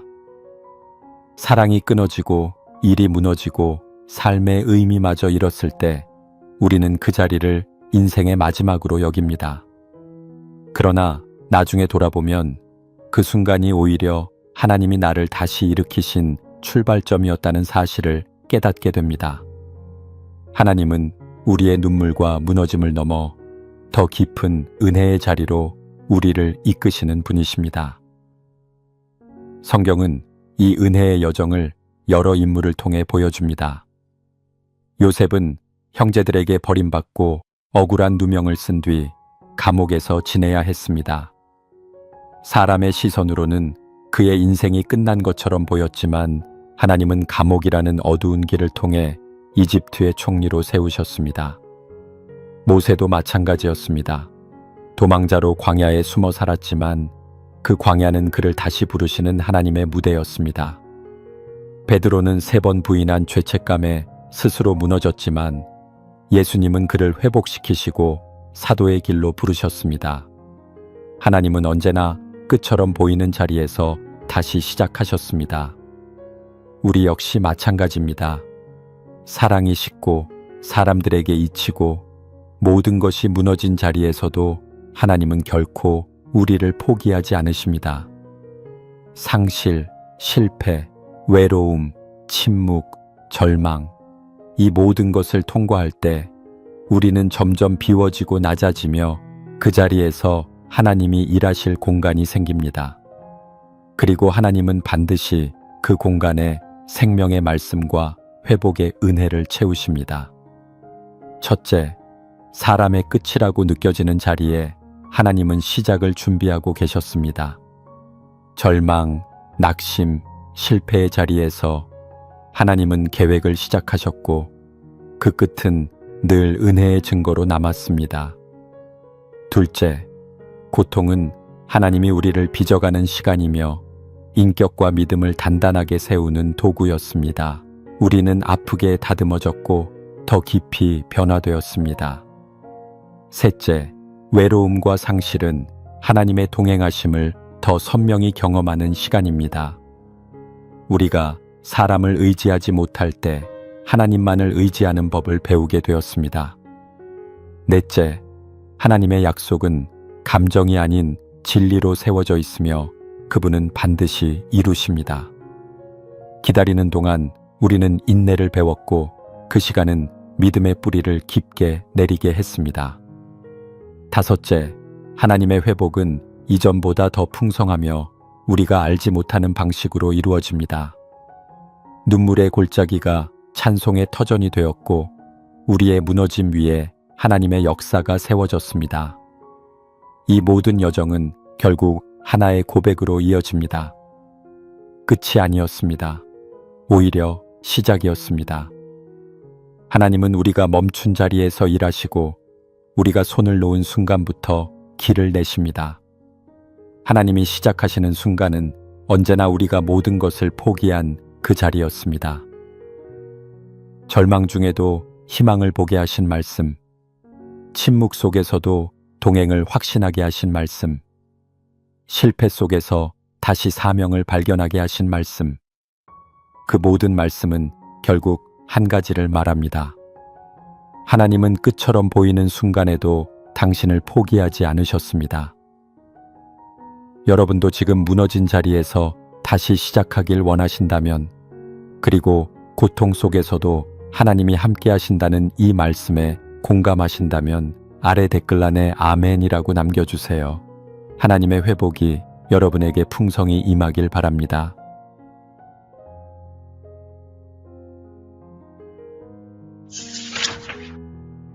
살다 보면 정말 모든 게 끝난 것처럼 느껴지는 순간이 있습니다. 감정도, 의지도, 기도할 힘마저 다 떨어져 버린 그런 날들. 누군가에게는 실패로, 또 누군가에게는 상실로, 어떤 이에게는 말할 수 없는 외로움으로 그 순간은 찾아옵니다. 겉보기엔 평온해 보여도 속은 무너지고 있습니다. 하지만 그 자리에서 하나님은 조용히 일하고 계십니다. 우리가 인생의 끝이라 여긴 바로 그 순간이 하나님께는 시작의 자리입니다. 사람의 기준으로는 끝이 너무 분명해 보일 때가 있습니다. 관계가 완전히 끊어졌고 직장을 잃었고 건강도 무너졌습니다. 더 이상 붙잡을 것도 기대할 것도 없어 보일 때 우리는 흔히 끝났다고 말합니다. 그러나 하나님은 다르게 말씀하십니다. 그 끝에서 이제 시작이다 라고 하십니다. 인간의 끝은 하나님의 출발선입니다. 하나님의 역사는 언제나 절망 이후에 더욱 선명하게 드러납니다. 성경에는 이 진리를 증명하는 인물들이 너무도 많습니다. 그중 대표적인 인물 중 하나가 요셉입니다. 형들에게 버림받아 노예로 팔렸고 억울한 누명을 쓰고 감옥에까지 갇혔습니다. 누가 보아도 실패의 연속이었습니다. 하지만 그 감옥에서 하나님의 계획은 이미 시작되고 있었습니다.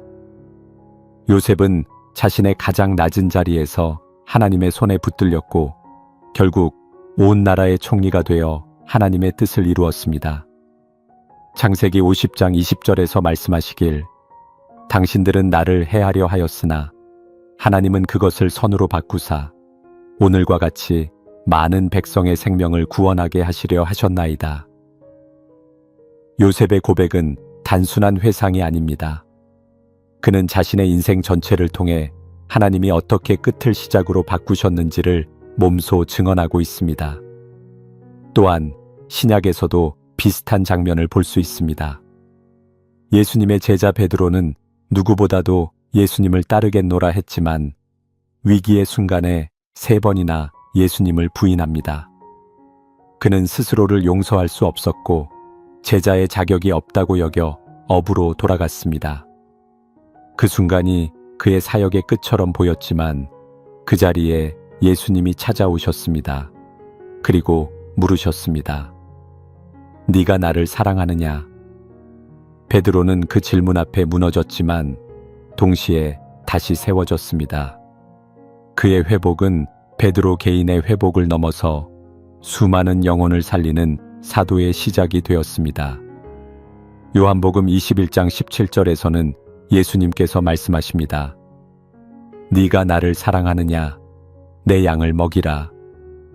이 짧은 대화는 실패자였던 베드로에게 다시 사명을 주시는 회복의 순간이었습니다. 하나님의 시작은 늘 사람의 끝과 만나는 지점에서 일어납니다. 우리의 인생도 마찬가지입니다. 지금 너무 늦은 것 같고 이미 모든 기회를 잃은 것 같고 관계도 회복 불가능해 보일 수 있습니다. 그러나 하나님은 우리의 실패 속에서도 일하십니다. 상실과 외로움 속에서도 다시 길을 여십니다. 하나님은 폐허가 된 자리에서 새로운 건축을 시작하시는 분입니다. 우리가 모든 것을 잃었다고 생각하는 바로 그 자리에 하나님의 계획은 뿌리를 내리고 있습니다. 혹시 지금 삶이 끝난 것처럼 느껴지시나요? 아무도 이해해주지 못하는 고통 속에서 하나님도 멀게 느껴지시나요? 그렇다면 오늘 이 말씀을 기억하십시오. 끝처럼 보이는 지금이 하나님의 시작입니다. 그분은 당신을 다시 세우기 위해 준비하고 계십니다. 때로는 삶이 다 무너진 것처럼 느껴져야 비로소 하나님만이 유일한 희망임을 깨닫게 됩니다. 다음은 실패 뒤에야 비로소 열리는 하나님의 문에 대해 이야기 나누겠습니다. 실패는 누구에게나 찾아옵니다. 오랫동안 준비했던 일이 무너지고 노력했던 관계가 끊어지고 마음을 다해 걸었던 일이 결국 끝나는 순간 우리는 자책합니다. 내가 부족했나? 하나님은 왜 이걸 막지 않으셨을까?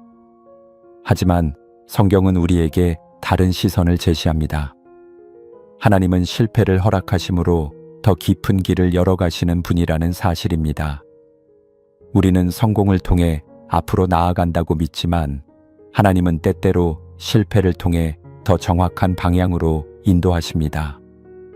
우리의 길이 틀렸다는 것을 알려주시기 위해 혹은 더 좋은 문을 열기 위해 지금의 문이 닫히게 하십니다. 그 과정에서 우리는 넘어지고 아픕니다. 그러나 그때야말로 하나님의 음성이 가장 선명하게 들리기 시작하는 시간입니다. 출애굽기의 모세도 그런 사람이었습니다. 그는 백성을 향한 열정과 정의감으로 애굽 사람을 죽였고 도망자가 되어 광야로 내몰립니다. 아무것도 할 수 없는 상황에서 그는 40년을 보내야 했습니다. 그러나 바로 그 광야에서 하나님은 가장 위대한 사명의 문을 여십니다. 모세가 경험한 실패는 그의 사역을 망친 것이 아니라 준비의 시간이었던 것입니다. 출애굽기 3장 10절에서 하나님은 이렇게 말씀하십니다. 이제 내가 너를 바로에게 보내어 너로 내 백성 이스라엘 자손을 애굽에서 인도하여 내게 하리라. 모세는 실패자의 자리에 있었지만 하나님은 그 자리를 사명의 시작점으로 삼으셨습니다. 그에게 주어진 사명은 단지 한 나라의 해방이 아닌 하나님의 구속 역사를 여는 일입니다. 하나님은 우리의 실패 위에 사명을 세우십니다. 신약의 사도 바울도 마찬가지였습니다. 그는 교회를 핍박하고 세우대반을 죽이는데 앞장섰던 자였습니다. 그 경력은 하나님의 사람이라기보다 교회의 치명적인 위협으로 여겨졌습니다. 그러나 하나님은 그런 바울을 부르셨고 그가 가진 모든 지식과 열정 그리고 과거의 잘못까지도 복음을 위한 도구로 바꾸셨습니다. 그 실패가 없었다면 바울은 복음을 전할 자격조차 없었을지도 모릅니다. 하지만 하나님은 그의 과거를 정죄하지 않으시고 도리어 사용하셨습니다. 디모데전서 1장 15절에서 바울은 고백합니다. 그리스도 예수께서 죄인을 구원하시려고 세상에 임하셨다 하였도다. 죄인 중에 내가 괴순이라. 이 말은 바울의 겸손한 표현이기도 하지만 동시에 그의 실패가 얼마나 깊었는지를 보여줍니다. 그러나 그 깊은 실패의 자리에 하나님의 은혜가 더 깊이 스며들었습니다.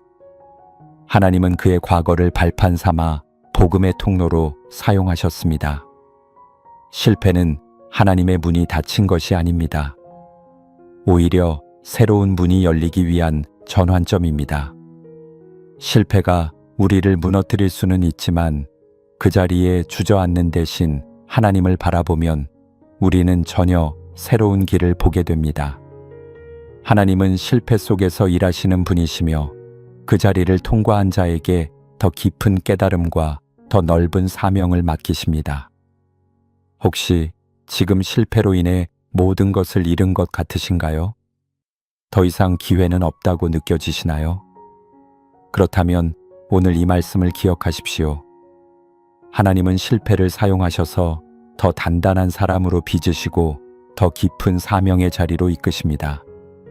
실패가 끝이 아니라는 사실은 하나님이 그 자리에 계시다는 확실한 증거입니다. 다음은 모든 것을 잃었다고 느낄 때 시작되는 하나님의 회복에 대해 이야기 나누겠습니다. 무언가를 잃는다는 건 단지 어떤 하나가 사라지는 것이 아닙니다. 그것은 삶의 기반이 흔들리는 일이기도 합니다. 관계를 잃었을 때는 마음이 무너지고 건강을 잃었을 때는 삶의 의욕이 꺾이며 소중한 것을 잃었을 때는 존재 자체가 흔들리기도 합니다. 그러나 성경은 우리에게 이렇게 말합니다. 너희가 모든 것을 잃었다고 여기는 그 순간 나는 너희를 다시 회복시키기 시작했다. 회복은 언제나 상실의 끝에서 시작됩니다. 우리가 가진 것이 있을 때는 하나님의 손길을 인식하지 못합니다. 그러나 아무것도 남지 않았다고 느낄 때 비로소 하나님 외에는 아무것도 붙들 수 없다는 사실이 명확해집니다. 그리고 그 자리에서 하나님은 천천히 하지만 확실하게 회복을 시작하십니다. 하나님이 주시는 회복은 이전으로 되돌리는 것이 아니라 이전보다 더 단단하고 풍성한 삶으로 나아가게 하시는 은혜입니다. 구약의 룻을 생각해 보십시오. 남편을 잃고 시어머니와 함께 낯선 땅에 온 이방 여인이었습니다. 삶의 기반도 경제력도 보호해줄 사람도 모두 잃은 그녀에게 세상은 아무것도 기대하지 않았습니다.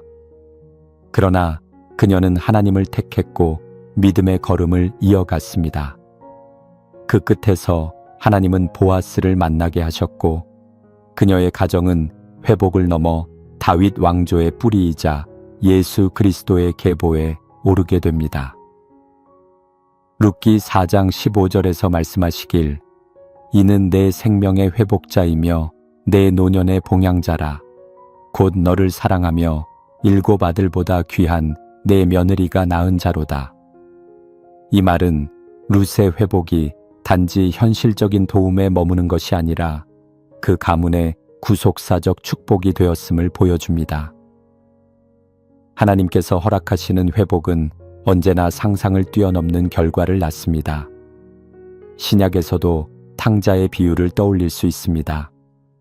모든 재산을 탕진하고 돼지 먹이를 탐해야 할 만큼 비참한 상태가 되었을 때 그는 돌아갈 용기도 자격도 없는 사람처럼 느껴졌습니다. 그러나 그가 아버지 집을 향해 발걸음을 옮기자마자 아버지는 뛰어나와 그를 껴안고 회복시켜 줍니다. 누가복음 15장 22절에서 말씀하시길 아버지는 종들에게 이르되 가장 좋은 옷을 내어다가 입히고 손에 반지를 끼우고 발에 신을 신기라. 하나님은 우리가 잃었다고 여긴 모든 것을 회복해 주실 뿐 아니라 이전보다 더 큰 은혜로 채우시는 분이십니다. 지금 내 손에 아무것도 없고 내 안에도 남은 것이 없다고 느껴질지라도 하나님은 그 자리에 회복의 씨앗을 심고 계십니다. 눈에 보이지 않는다고 해서 존재하지 않는 것이 아닙니다. 하나님이 일하시는 시간은 조용하고 천천히 진행되지만 그 결실은 풍성하고 흔들리지 않습니다. 우리의 상실은 끝이 아니라 하나님의 시작입니다. 혹시 지금 무너진 자리에서 회복을 기다리고 계신가요? 너무 오래 기다렸기에 지쳐 계신가요? 그렇다면 하나님께 묻기보다 그분의 손길을 신뢰하고 하루하루 버티며 기다려 보십시오. 회복은 반드시 찾아옵니다. 그리고 그 회복은 당신의 삶을 이전보다 더 깊은 은혜의 자리로 이끌 것입니다. 다음은 하나님이 멀게 느껴질수록 실제로는 가장 가까이 계신 이유에 대해 이야기 나누겠습니다. 우리의 신앙 여정에서 가장 혼란스러운 순간 중 하나는 간절히 하나님을 찾는데도 아무 응답이 들리지 않을 때입니다. 기도해도 마음이 공허하고 말씀을 읽어도 감동이 없으며 예배 중에도 그분의 임재가 느껴지지 않을 때 우리는 이렇게 생각하게 됩니다. 하나님이 나를 떠나셨나? 그러나 성경은 오히려 그 반대를 말합니다. 하나님의 음성이 들리지 않을수록 그분은 더 가까이 다가와 계신다는 사실입니다. 하나님은 인간처럼 감정에 따라 움직이시는 분이 아닙니다. 우리가 느낀다고 존재하시고 느끼지 못한다고 사라지시는 분이 아니라는 것입니다. 그분은 언제나 그 자리에 계시며 우리의 상황과 감정의 변화에도 변함없이 함께 하십니다. 오히려 하나님이 우리 안에서 가장 깊이 일하실 때는 감정이 잠잠한 시간일 수 있습니다. 우리가 조용해질 때 하나님은 더 깊은 영역을 만지기 시작하십니다. 구약에서 욥의 이야기는 이 사실을 가장 극명하게 보여줍니다. 욥은 의로운 사람이었지만 한순간에 모든 것을 잃습니다. 재산도, 자녀도, 건강도 무너졌습니다. 무엇보다 힘들었던 것은 하나님께서 아무 말씀도 하지 않으시는 것이었습니다. 그 침묵이 욥을 가장 고통스럽게 했습니다. 그러나 하나님은 그 침묵 가운데서도 욥의 믿음을 지켜보고 계셨고 결국 직접 찾아오셔서 욥과 깊이 대면하십니다. 욥기 42장 5절에서 욥은 이렇게 고백합니다. 내가 주께 대하여 귀로 듣기만 하였사오나 이제는 눈으로 주를 보옵나이다. 이 말은 침묵을 통과한 사람만이 할 수 있는 고백입니다. 하나님은 침묵 속에서 욥을 외면하신 것이 아니라 오히려 더 깊은 만남의 자리로 인도하셨습니다. 우리가 느끼지 못하는 순간에도 하나님은 조용히 그러나 분명히 함께 하십니다. 신약에서도 비슷한 장면이 나옵니다. 엠마오로 가던 두 제자에게 예수님이 직접 동행하십니다. 그러나 그들은 눈이 가려져 예수님인 줄 알지 못합니다. 실망과 절망 속에 그들은 말합니다. 우리는 이 사람이 이스라엘을 구속할 자라고 바랐노라. 그들의 희망은 무너졌고 믿음은 흔들렸습니다. 그런데 그 절망의 길에 예수님은 동행하고 계셨고 마침내 떡을 떼실 때 그들의 눈이 밝아져 그분이 누구신지 알아보게 됩니다. 누가복음 24장 31절에서 말씀하시길 그들의 눈이 밝아져 그인 줄 알아보더니 예수는 그들에게 보이지 아니하시는지라. 하나님은 우리와 함께 하시되 우리가 깨달을 수 있는 시점에 맞춰 그 존재를 드러내십니다. 하나님은 감정의 흐름에 따라 계시고 아니 계시는 분이 아니라 언약에 따라 언제나 함께 하시는 분이십니다. 지금 하나님이 너무 멀게 느껴지시나요? 기도를 해도 말씀을 읽어도 위로가 되지 않고 혼자라는 느낌이 가슴 깊이 내려와 있지는 않으신가요? 그렇다면 그 자리가 바로 하나님이 가장 가까이 오신 자리일 수 있습니다.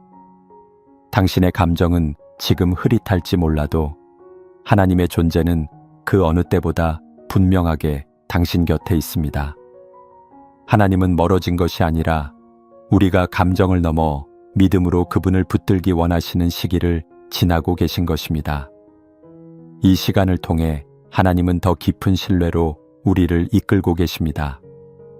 그리고 반드시 어느 날 우리의 눈을 열어 하나님이 여기 계셨구나 하는 고백을 하게 하실 것입니다. 다음은 아무 희망도 보이지 않을 때 하나님이 여시는 새로운 길에 대해 이야기 나누겠습니다. 살다 보면 앞이 보이지 않을 때가 있습니다. 기도는 했지만 아무 응답도 없고 현실은 점점 더 어려워지고 주변 상황은 나를 이해해주지 않습니다. 마치 깊은 안개 속에 갇힌 것처럼 어디로 가야 할지, 어떻게 살아야 할지 도무지 알 수 없는 그 순간. 하지만 성경은 그 자리에서 하나님께서 새로운 길을 여신다고 말합니다. 하나님의 길은 언제나 인간의 한계 이후에 열립니다. 출애굽기에 이스라엘 백성을 떠올려 봅니다. 애굽을 빠져나온 그들은 홍해 앞에 마주 서게 됩니다. 앞은 바다, 뒤는 애굽 군대, 좌우로는 피할 곳이 없는 완전한 막다른 골목이었습니다. 사람의 눈으로 볼 때 그것은 죽음의 자리였습니다.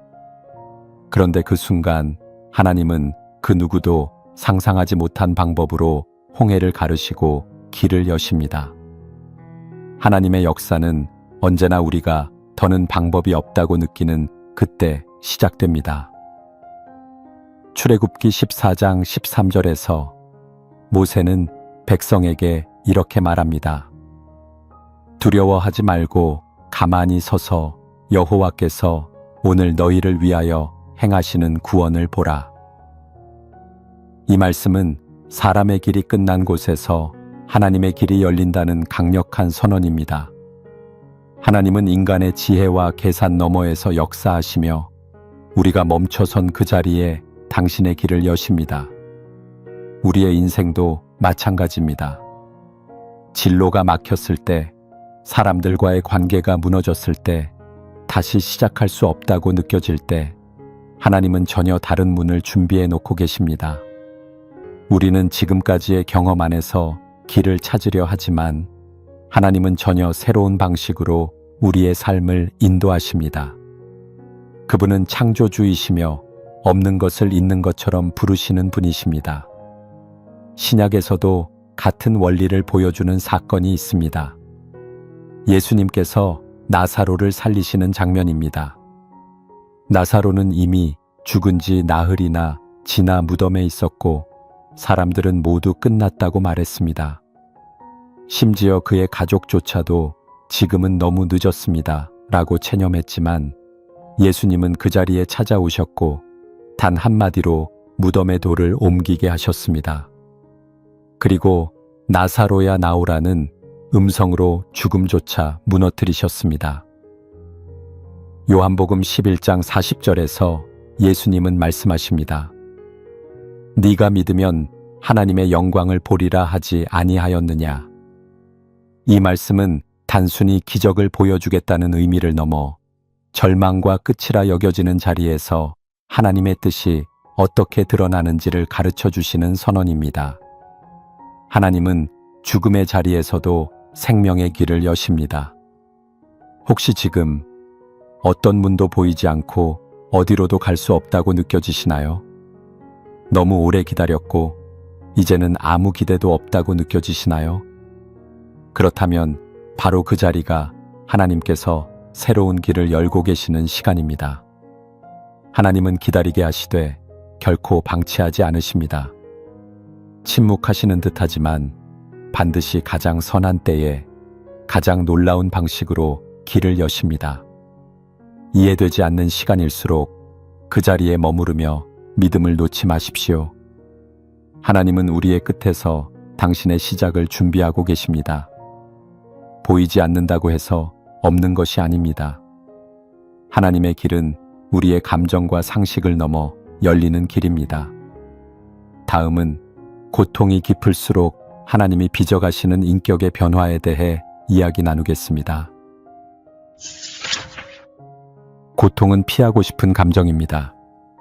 아무도 고통을 원하지 않으며 힘들고 아픈 시간을 통과하고 싶어 하는 사람은 없습니다. 그런데 신앙의 여정을 따라가다 보면 가장 깊은 변화와 성숙은 바로 그 고통 속에서 일어났음을 깨닫게 됩니다. 하나님은 고통을 통해 우리의 인격을 새롭게 빚으시고 믿음을 단단하게 세워가십니다.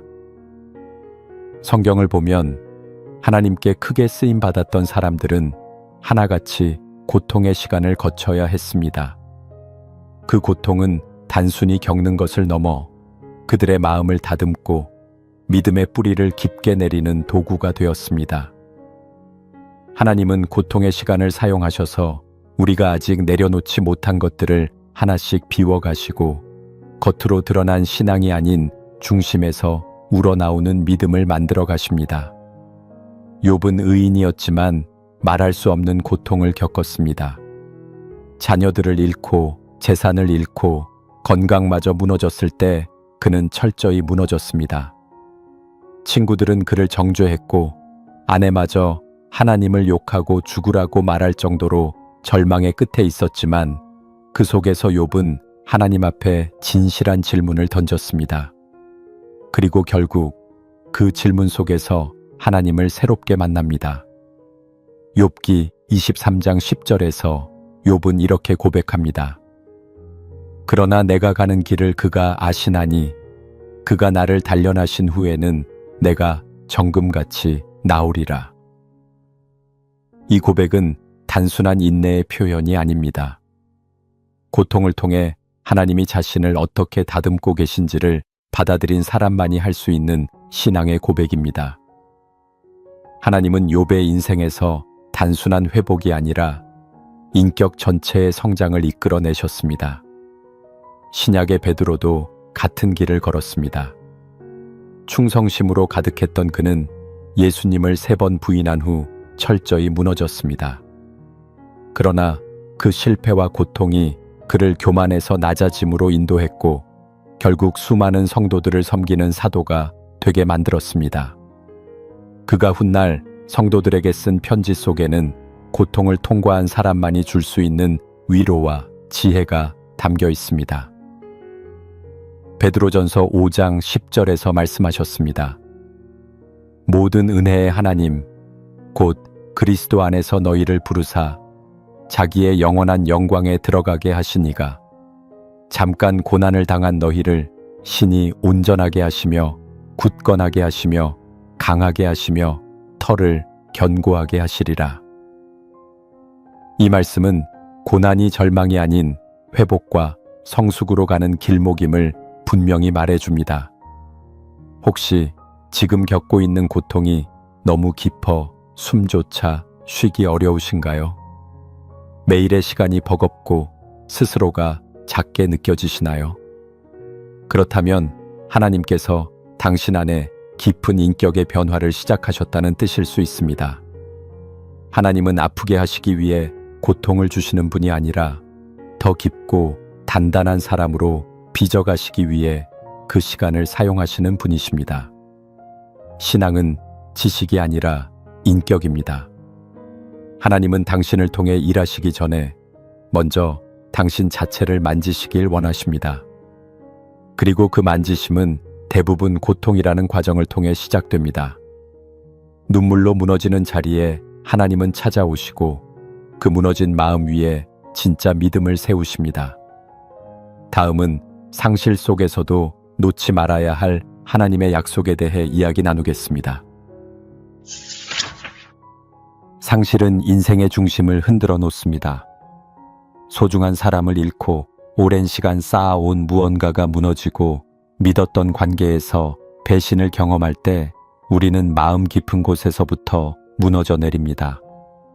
눈에 보이는 것은 다 사라졌고 손에 잡히는 것도 없고 남은 건 텅 빈 마음뿐일 때 신앙마저 흔들리는 순간이 찾아옵니다. 하지만 바로 그 순간 우리가 반드시 붙들어야 할 것이 있습니다. 하나님께서 우리에게 주신 약속입니다. 하나님은 상실이 찾아올 것을 모르셨던 분이 아닙니다. 오히려 그것이 찾아올 것을 아시고 미리 약속을 주셨습니다. 그리고 그 약속은 상황이나 감정에 따라 흔들리는 것이 아니라 하나님의 성품과 진실함에 기초한 것입니다. 그래서 우리는 상실의 시간에 감정을 붙들 것이 아니라 말씀 속에 기록된 하나님의 언약을 붙잡아야 합니다. 이스라엘 백성도 상실을 경험했습니다. 예루살렘이 무너지고 성전이 파괴되고 바벨론 포로로 끌려갔을 때 그들은 정체성을 잃고 모든 것을 상실한 것처럼 느꼈습니다. 그러나 그때 하나님은 예레미야 선지자를 통해 말씀하셨습니다. 예레미야 29장 11절에서 말씀하셨습니다. 여호와의 말씀이니라. 너희를 향한 나의 생각은 내가 안하니 평안이요 재앙이 아니니라. 너희에게 미래와 희망을 주는 것이니라. 이 말씀은 무너진 자리에서 다시 시작할 수 있는 약속의 말씀이었습니다. 하나님은 회복을 미루시는 분이 아니라 반드시 계획 속에서 그것을 완성해 가시는 분이십니다. 또한 신약에서도 예수님은 제자들에게 고난과 상실이 찾아올 것을 미리 말씀하셨습니다. 요한복음 16장 33절에서 말씀하시길 세상에서는 너희가 환난을 당하나 담대하라. 내가 세상을 이기었노라. 이 약속은 단순한 위로가 아닙니다. 이미 승리하신 분께서 보장하신 확실한 약속입니다. 우리가 겪는 상실은 일시적이지만 하나님의 약속은 영원합니다. 하나님은 당신이 무엇을 잃었는지 알고 계십니다. 그리고 그 잃은 것의 자리를 어떻게 회복시킬지를 준비하고 계십니다. 중요한 것은 그 회복이 우리의 생각처럼 빠르거나 눈에 띄지 않을 수 있다는 것입니다. 그렇기 때문에 우리는 그분의 약속을 믿고 기다려야 합니다. 하나님은 반드시 약속하신 것을 이루시는 분이며 그분의 말씀이 땅에 떨어지는 법은 없습니다. 혹시 지금 상실의 고통으로 인해 하나님의 사랑까지 의심되고 계신가요? 기도는 하고 있지만 마음은 여전히 공허하고 약속은 들리지만 현실은 정반대처럼 느껴지시나요? 그렇다면 지금이야말로 약속을 믿음으로 붙들어야 할 시간입니다. 하나님은 한 번 하신 말씀을 결코 잊지 않으십니다. 상실의 시간은 그 약속의 깊이를 깨닫는 시간이 될 수 있습니다. 하나님의 약속은 우리를 위로하기 위한 말이 아니라 실제로 회복과 구원을 이루어내기 위한 능력 있는 언어입니다. 그 말씀이 지금은 멀게 느껴질지 몰라도 반드시 때가 되면 이루어질 것입니다. 상실은 끝이 아닙니다. 하나님의 약속을 믿고 기다리는 사람에게는 반드시 새로운 시작이 준비되어 있습니다. 다음은 외로움이 깊어질수록 하나님의 동행이 분명해지는 이유에 대해 이야기 나누겠습니다. 외로움은 단순히 혼자 있는 시간을 의미하지 않습니다. 마음 깊은 곳에서부터 느껴지는 고립감, 아무도 나를 이해하지 못한다는 감정, 내가 이 세상에 홀로 남겨졌다는 막막함, 바로 그런 감정이 우리를 무너지게 만듭니다. 그러나 외로움이 깊어질수록 우리는 의지할 대상을 찾게 되고 그 자리에서 하나님은 조용히 말씀하십니다. 나는 너와 함께 있다. 하나님은 외로움이라는 공간을 통해 당신의 동행하심을 더 분명하게 보여주십니다. 우리는 보통 하나님이 축복 가운데 계신다고 생각합니다. 일이 잘 풀릴 때, 사람들과 관계가 좋을 때, 마음이 평안할 때 하나님이 가까이 계신 것처럼 느낍니다. 그러나 성경은 그 반대의 순간에도 하나님이 더 가까이 다가오신다고 말씀합니다. 마음이 상하고 영혼이 지친 그때 하나님은 결코 우리를 외면하지 않으십니다. 시편 34편 18절에서 말씀하시길 여호와는 마음이 상한 자에게 가까이 하시고 충심으로 통회하는 자를 구원하시는도다. 이 말씀은 단순한 위로가 아닙니다. 외로움의 깊은 골짜기에 하나님이 친히 찾아오신다는 약속입니다. 우리가 누구에게도 꺼내지 못할 고민과 슬픔을 안고 있을 때 하나님은 그 마음의 무게를 다 아시고 가장 조용한 방식으로 함께 하십니다. 성경 속 엘리야 선지자도 깊은 외로움을 경험했습니다.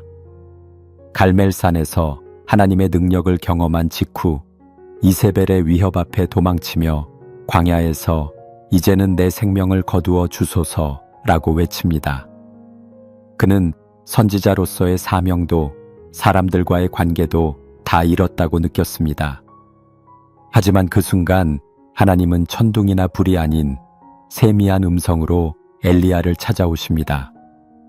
그 세미한 음성은 하나님이 여전히 그의 곁에 계신다는 증거였습니다. 열왕기상 19장 12절에서 말씀하셨습니다. 불 후에 세미한 소리가 있는지라. 이 말씀은 우리가 원하는 방식이 아니더라도 하나님은 분명히 동행하고 계심을 알려줍니다. 큰 기적이나 놀라운 사건이 없어도 하나님의 임재는 언제나 우리 곁에 살아 있습니다.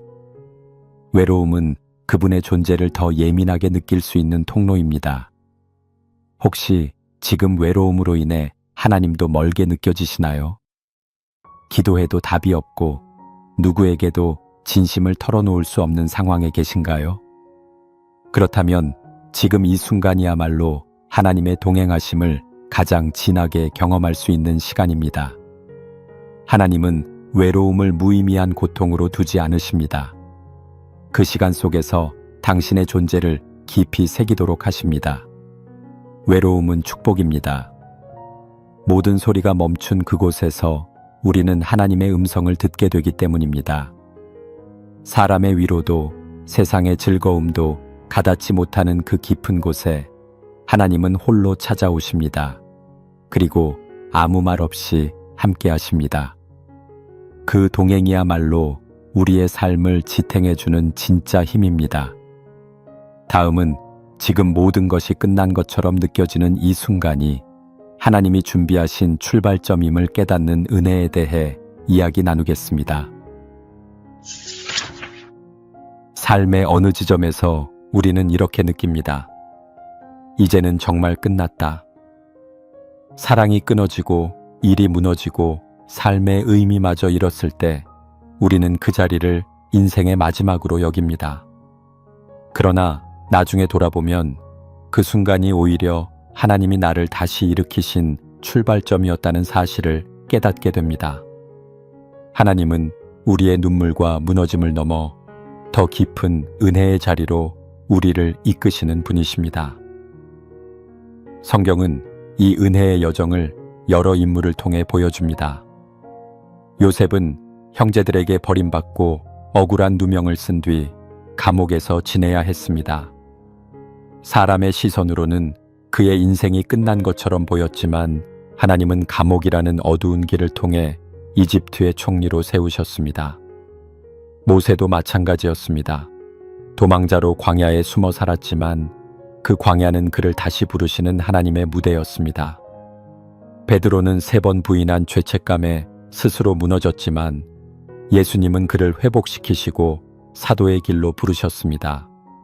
하나님은 언제나 끝처럼 보이는 자리에서 다시 시작하셨습니다. 우리 역시 마찬가지입니다. 사랑이 식고 사람들에게 잊히고 모든 것이 무너진 자리에서도 하나님은 결코 우리를 포기하지 않으십니다. 상실, 실패, 외로움, 침묵, 절망, 이 모든 것을 통과할 때 우리는 점점 비워지고 낮아지며 그 자리에서 하나님이 일하실 공간이 생깁니다. 그리고 하나님은 반드시 그 공간에 생명의 말씀과 회복의 은혜를 채우십니다. 첫째, 사람의 끝이라고 느껴지는 자리에 하나님은 시작을 준비하고 계셨습니다. 절망, 낙심, 실패의 자리에서 하나님은 계획을 시작하셨고 그 끝은 늘 은혜의 증거로 남았습니다. 둘째, 고통은 하나님이 우리를 빚어가는 시간이며 인격과 믿음을 단단하게 세우는 도구였습니다. 우리는 아프게 다듬어졌고 더 깊이 변화되었습니다. 셋째, 외로움과 상실은 하나님의 동행하심을 더 선명히 경험하는 시간입니다. 우리가 사람을 의지하지 못할 때 하나님만을 의지하는 법을 배우게 되었습니다. 넷째, 하나님의 약속은 감정이 아닌 진리로 세워져 있으며 그분은 반드시 이루십니다. 기다리는 동안 우리는 인내를 배웠고 그 시간은 믿음의 뿌리를 깊게 내리게 했습니다. 다섯째, 하나님의 회복은 이전보다 더 풍성하며 우리가 알지 못하는 방식으로 이루어집니다. 눈물의 골짜기가 찬송의 터전이 되었고 우리의 무너짐 위에 하나님의 역사가 세워졌습니다. 이 모든 여정은 결국 하나의 고백으로 이어집니다. 끝이 아니었습니다. 오히려 시작이었습니다. 하나님은 우리가 멈춘 자리에서 일하시고 우리가 손을 놓은 순간부터 길을 내십니다. 하나님이 시작하시는 순간은 언제나 우리가 모든 것을 포기한 그 자리였습니다.